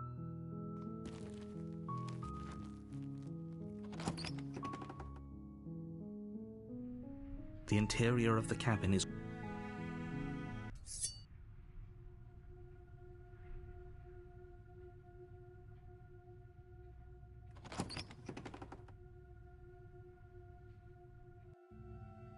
The door to the basement creaks open, revealing her voice. Who's there? She sounds dangerous. It's almost as if she's the one in charge down here. Don't let it fool you. It's all part of the manipulation.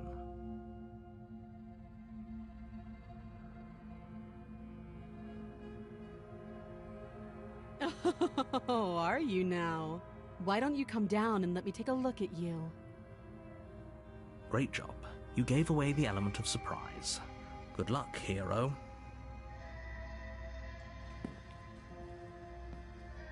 You walk down the stairs and lock eyes with the princess. There's a heavy chain around her wrist, binding her to the far wall of the basement. She's so coldly beautiful. Is she really a threat to the world? Focus on the task at hand. You weren't kidding when you said you were here to kill me.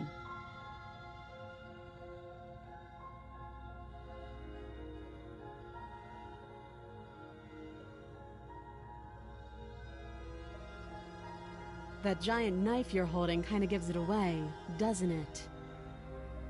The blade. Of course she doesn't want to talk. Who'd want to have a conversation at knife point? We should drop it. Don't you dare. It's fine. We can decide what we want to do after we talk to her. The blade tumbles out of your trembling hands and drops to the floor with an unceremonious clang. Thank you. Maybe now we can just talk.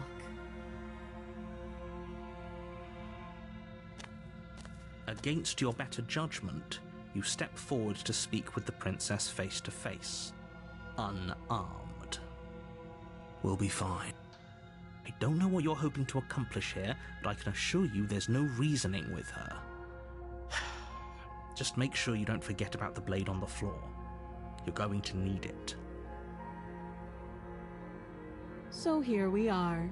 What an awkward start to a relationship.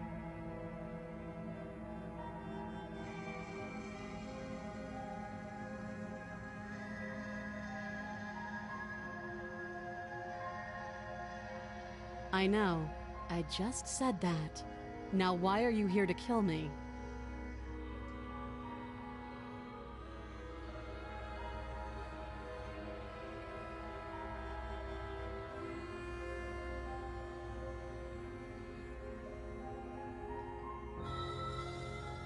Believe me. And do you think asking me what to believe is going to suddenly make everything crystal clear? Let's not pretend that's going to happen. As far as you're concerned, and as far as they're concerned, I'm going to say whatever I have to get out of here. That's just the dynamic of our situation.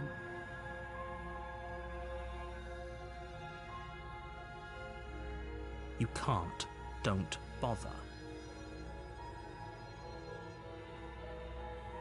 I'm guessing you don't have the key then.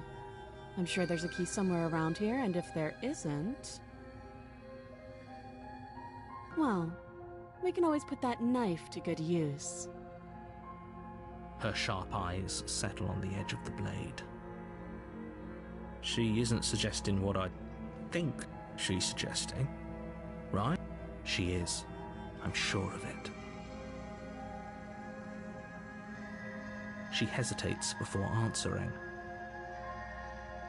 You can address me as Your Royal Highness, or Her Majesty. Any honorific should do, really. Note the lack of detail. You can't trust her.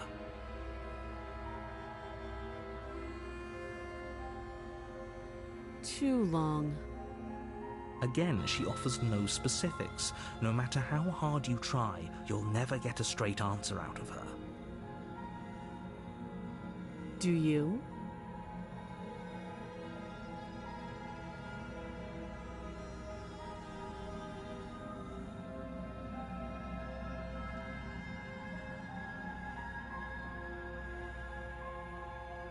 So, you're not going to share? How pointless. If you want to talk, I'll talk. But this isn't talking. Oh, have you decided what to do with me? You know why you're here.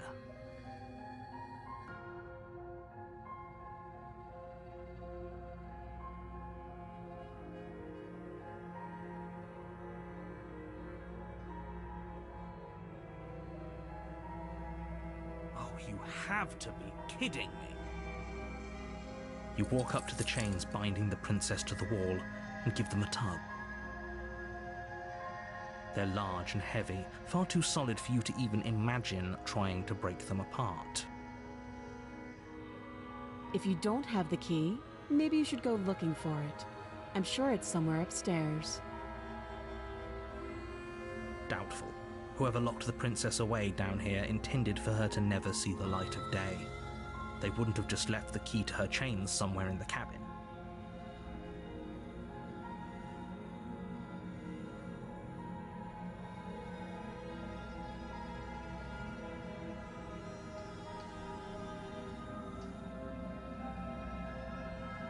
I'll be here. You attempt to make your way out of the basement, but the door at the top of the stairs slams shut. You hear the click of a lock sliding into place. Is someone else here?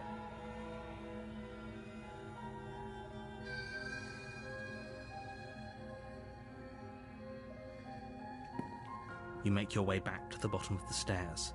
This would have been so much easier if you'd simply slain her like you were supposed to. Easier for whom? Easier for everyone. I heard the door slam. They locked you down here too, didn't they? The knife. Pick it up and cut me out of here. You won't like what happens if you do that.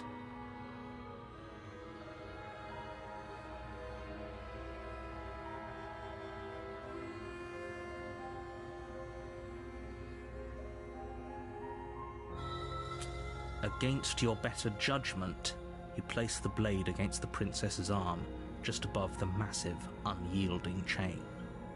You cut into her flesh. The blade is sharp, and you make quick work of it. Before long, you're able to crack through bone, and she pulls the bleeding stub of her arm through the iron gauntlet. She didn't so much as utter a sound. Free from her bindings, the princess turns to face you, her fierce gaze meeting your eye. How is she so composed after losing an arm? It's like she isn't even bothered by it. Thank you. Now let's get out of here. No, we won't have any of that. The stakes are too high. You can't just let her escape into the world. No, I just can't let her escape into the world. As the princess approaches the bottom stair, your body steps forward and raises the blade. Wait, this isn't fair. You can't just do that. Watch me.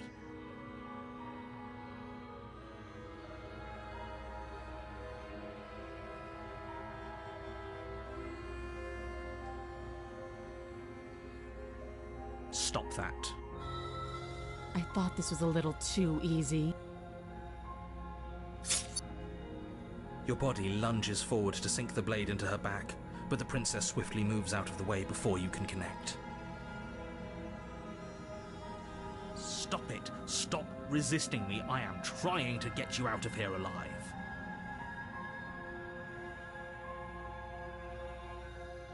The blade! Move the blade! You're doing your best to help me, aren't you? I can see the conflict in your eyes. I'll make this quick. She steps forward and pries the blade from your rigid hands. Maybe I'll see you in another life. And then she slits your throat with an almost clinical ease. Her face remains unchanged as she watches you collapse to the ground, blood flowing from your butchered neck. This is the end, isn't it? I'm afraid it is. Everything goes dark, and you die. I hope it was worth it.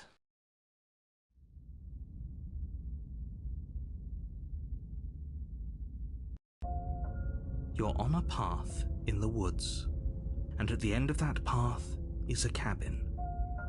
And in the basement of that cabin is a princess.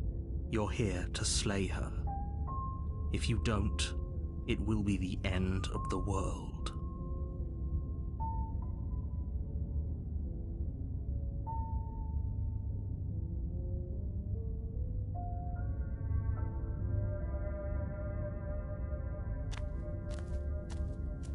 A warning before you go any further. She will lie. Yes, don't believe a word she says. Just go in, take the knife, and do what you're supposed to. Wink. Did you just say wink out loud? No, I didn't. Wink. Just ignore this clown and focus on the princess.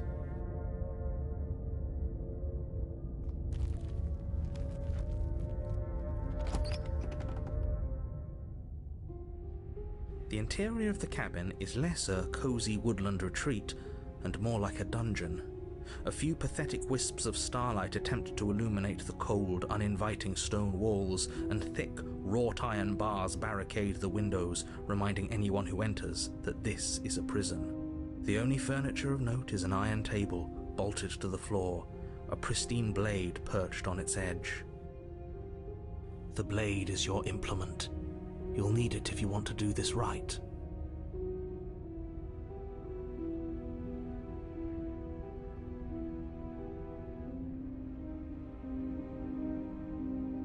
I'm afraid I'm going to insist we take the blade. We're in a dangerous situation, and I'm not letting us go down there without a weapon. Are you sure? What if she, I don't know, turns it against us? Which I'm bringing up in a purely hypothetical manner. Yes, I'm sure. Turns it against you? She's a prisoner here. She'll only be able to turn it against you if you give it to her. Which you won't be doing because she's an existential threat to the entire world. Okay, I'm trusting you.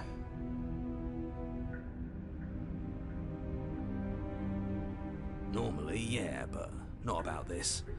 Call it a reflex. We take the knife as we go. Wonderful.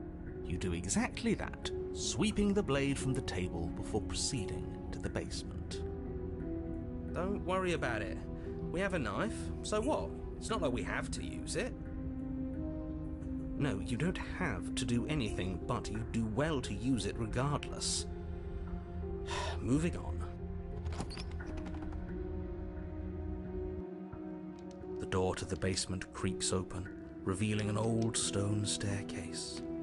A few sputtering torches attempt to vaguely illuminate your path, dancing across glimmering patches of slimy moss on the stone steps. If the princess lives here, slaying her would probably be doing her a favor. Her voice, harsh but controlled, carries up the stairs. Is that a visitor I hear? Please, come downstairs. It's been a while since I've had company. I wonder what visitors she could be referring to. Were we not the first? You walk down the stairs and lock eyes with the princess. She looks up at you, the heavy collar around her neck clanking loudly as she moves. The chains binding both her wrists to the far wall, joining the metallic chorus as she adjusts her hands in her lap. Should we be worried about the one around her neck? Why would you be worried about her restraints? If anything, they'll make your job easier. Have you noticed the empty chain on the wall? Odd that in a place where everything seems to serve a distinct purpose, there would be something so obviously useless. What an interesting development. Why don't you have a seat? The two of us should chat before you bury that thing in my heart.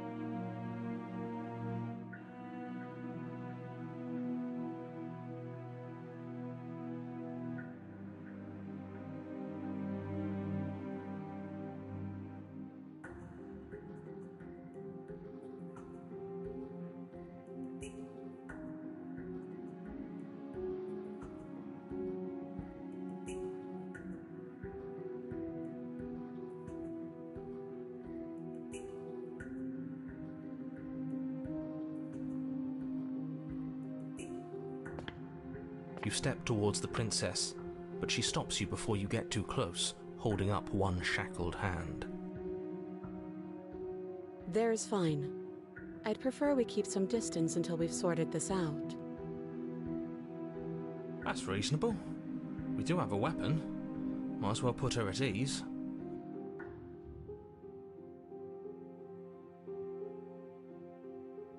You do as she asks and sit on the floor, still a good distance away from her.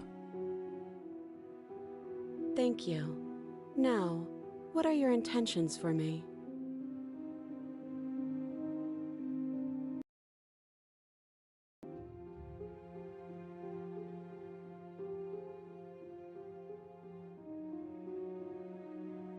Yes, your intentions. You have a knife. What are you going to do with it? Why are you here? There isn't a keyhole in these shackles, so I'm afraid my only way out is surgical removal. Is she forgetting about the shackle on her neck? Or does she think she'd survive a beheading? You're right. Maybe she's delusional. All the more reason not to trust her. Unless she really could survive. Though I suppose you could just be here to kill me. But I don't think that's in either of our best interests.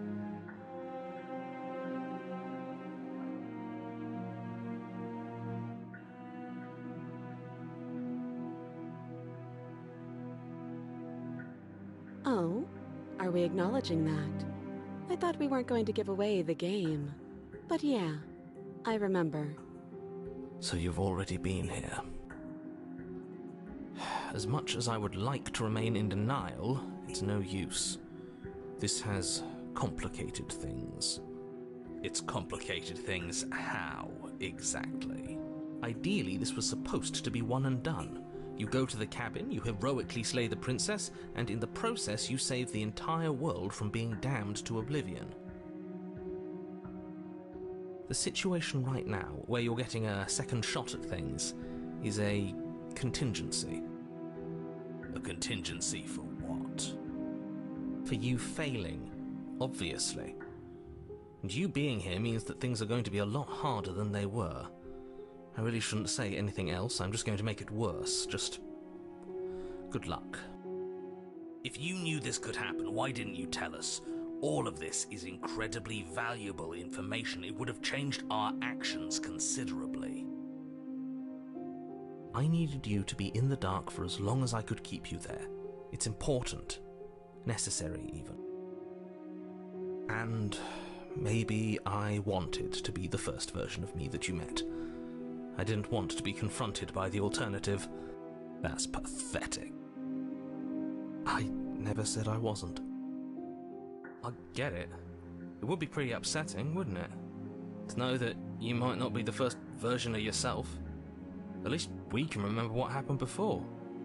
Seems like we should count ourselves lucky for that. Exactly, he gets it. You're lucky, so don't waste that luck by messing it up again. All right? Moving on. Why is it important for us to be ignorant? How is it ever helpful to be in the dark? The more I say, the more your mind will swim into dangerous waters. Even saying that is too much. Your success hinges on you having imperfect information. For the sake of the entire world, you need to accept that. I won't. Just give it a rest, this isn't helping. Focus. This is a serious situation. You shouldn't be daydreaming.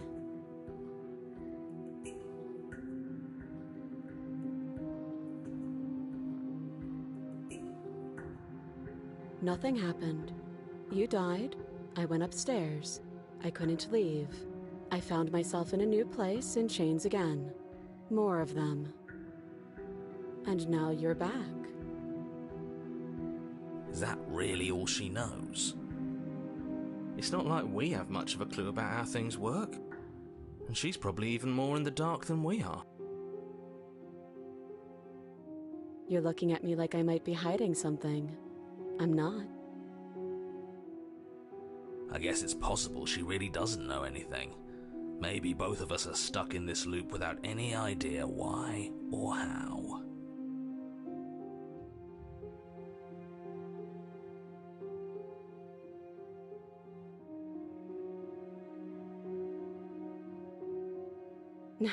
No. Like I trust you to come any closer with that knife. All you're going to do is hand it to me and watch me work. But she would have to cut her head off, right? She can't be suggesting that. She certainly seems confident. Maybe she knows something we don't.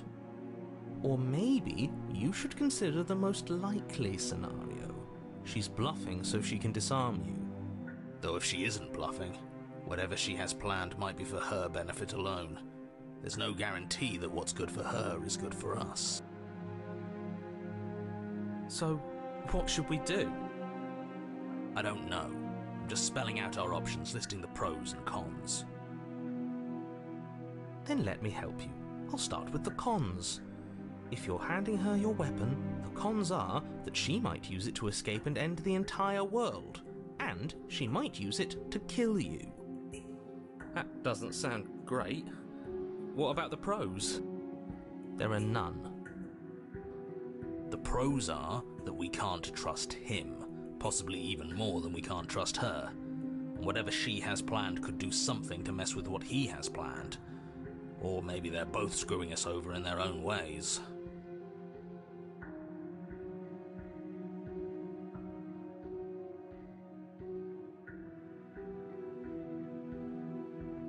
I don't know, but you could always try it on. Maybe it'll fit.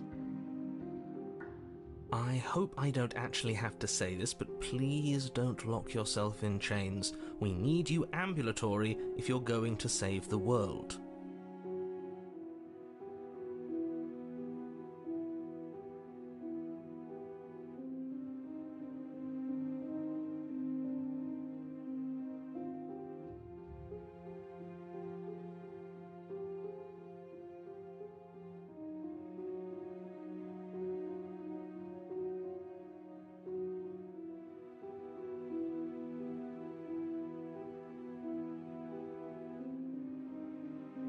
I wouldn't do that if I were you.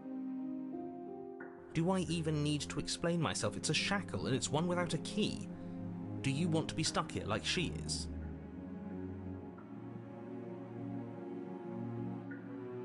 And what? Is it going to lock the second we put our wrist into it? I don't know. Maybe it will. He doesn't want us to look at it. That's all the reason we need to investigate. But what if he's telling the truth? He isn't. I am.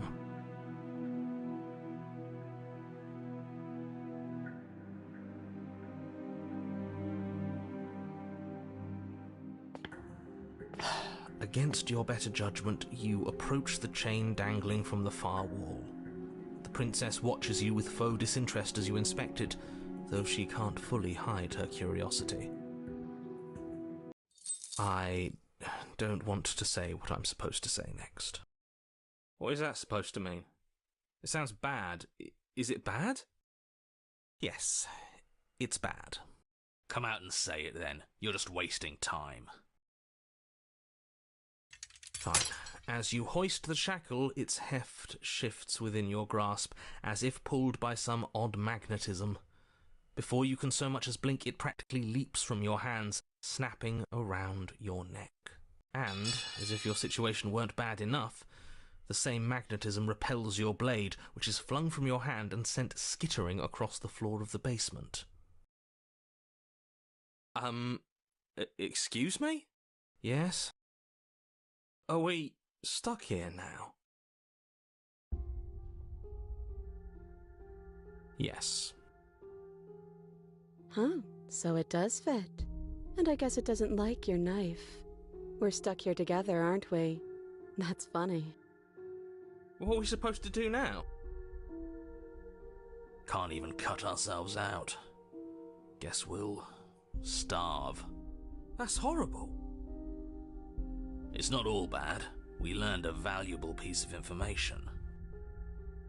Not to touch things we're specifically told not to touch? No, that there's something special about this loose chain. It's clearly important.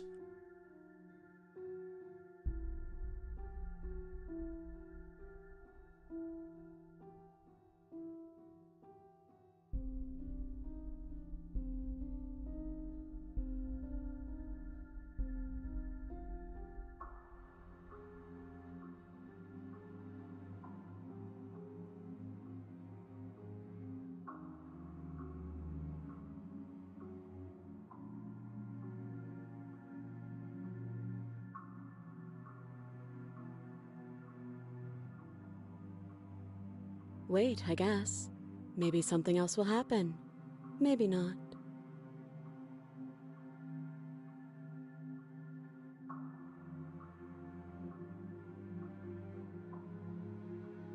Yep.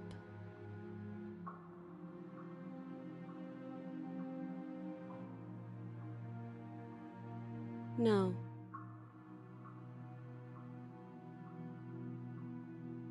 Nope. That's rude.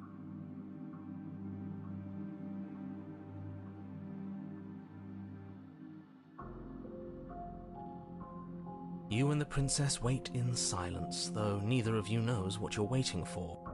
But you're waiting for something. You're waiting for anything. There must be something we can do to get out of here. There must be something we're missing.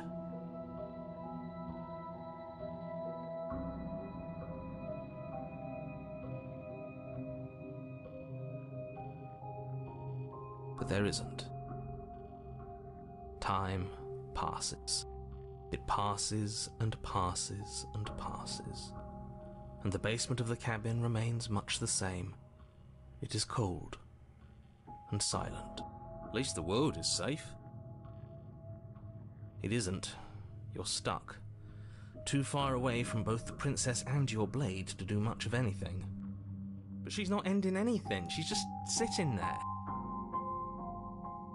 Her very existence is a threat. It harms everything around it. How exactly does that work? It just does. But your line of questioning is interrupted by the passage of even more time. And after that, even more time passes again. And let me guess, the cabin remains the same. If time is passing, the cabin can't be the same. Even if the differences are small, they have to exist. That's just how things work.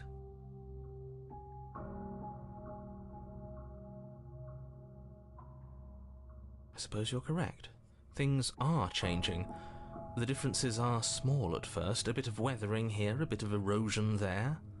But then they get larger and larger. I don't like small talk, remember? Still rude.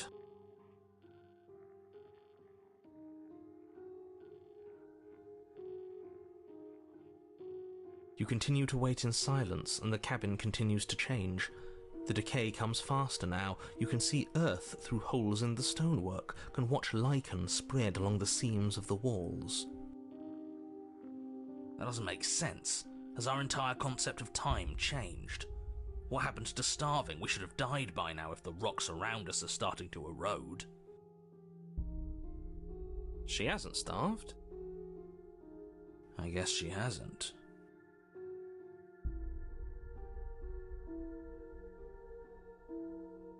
Even more silent time passes as you watch roots push themselves through the increasingly porous walls of the basement. Dirt seeps inside, flowing across the stone floor like a liquid, covering the ground and threatening to swallow you both. Time continues to pass, and pass, and pass, until suddenly there are no walls. And then... And... I think he's gone. Would you look at that? We made it out of the cabin, and nothing bad had to happen to either of us. So this is the outside world. It's cold.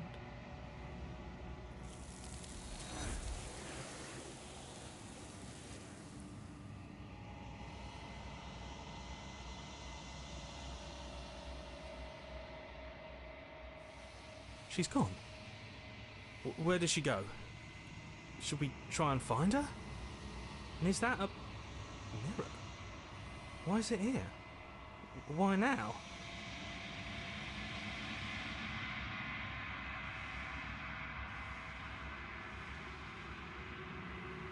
This doesn't feel right. It feels different. Final. You're right. Part of me wants the truth, but something stronger is holding me back. Fear.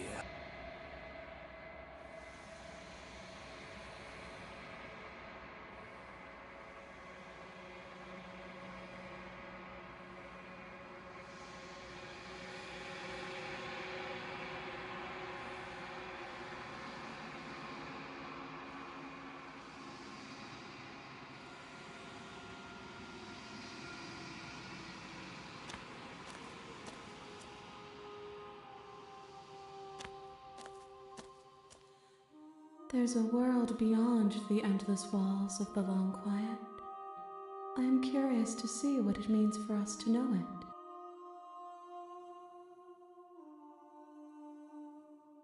It doesn't matter if there are. People are frail and impermanent. You and I are the only things that interest me. We are real. Nothing is an idea that dwells in the absence of something. But nothing cannot exist on its own, and because of that, nothing can't exist. This one is determined, but also cautious. One that would rather let the world move around her than move it herself. She will make for a patient heart. Do not mourn her. She is exactly where she needs to be.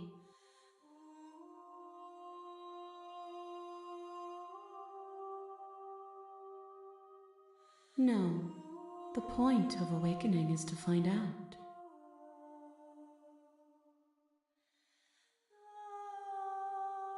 No, their minds are empty, existent, but constantly shifting into something new. Do you think your narrator lives in the spaces beyond?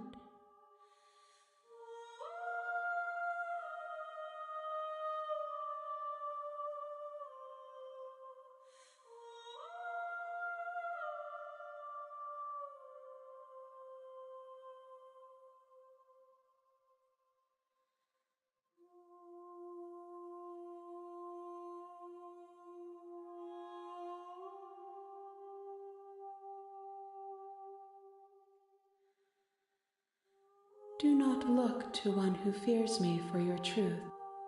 The only answers worth knowing are those we can find within ourselves. 1. Whatever you bring me next will be enough, and then gravity will pull the others back to me.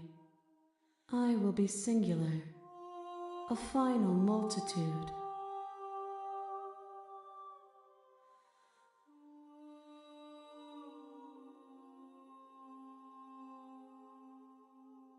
These gifts are a conversation, and each one shows me the contours of your heart.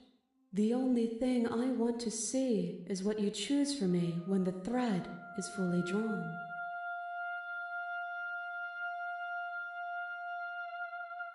You've already tried waiting, but I understand if you need more time. I'll wait with you. I will see you when you return. What textures will you weave for yourself to occupy forever? Will you place the images of you and I into a box for safekeeping? If you close that box, will you become another you in another world?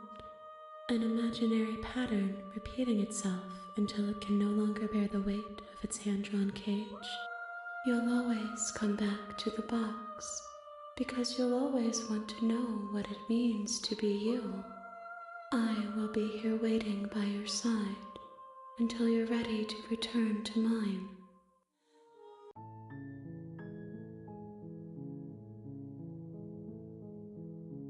I see you have returned to me. Days mean nothing in the maw of forever. I never left your side. The next time I see you, each of us will finally know what we are. I will be here, waiting for you.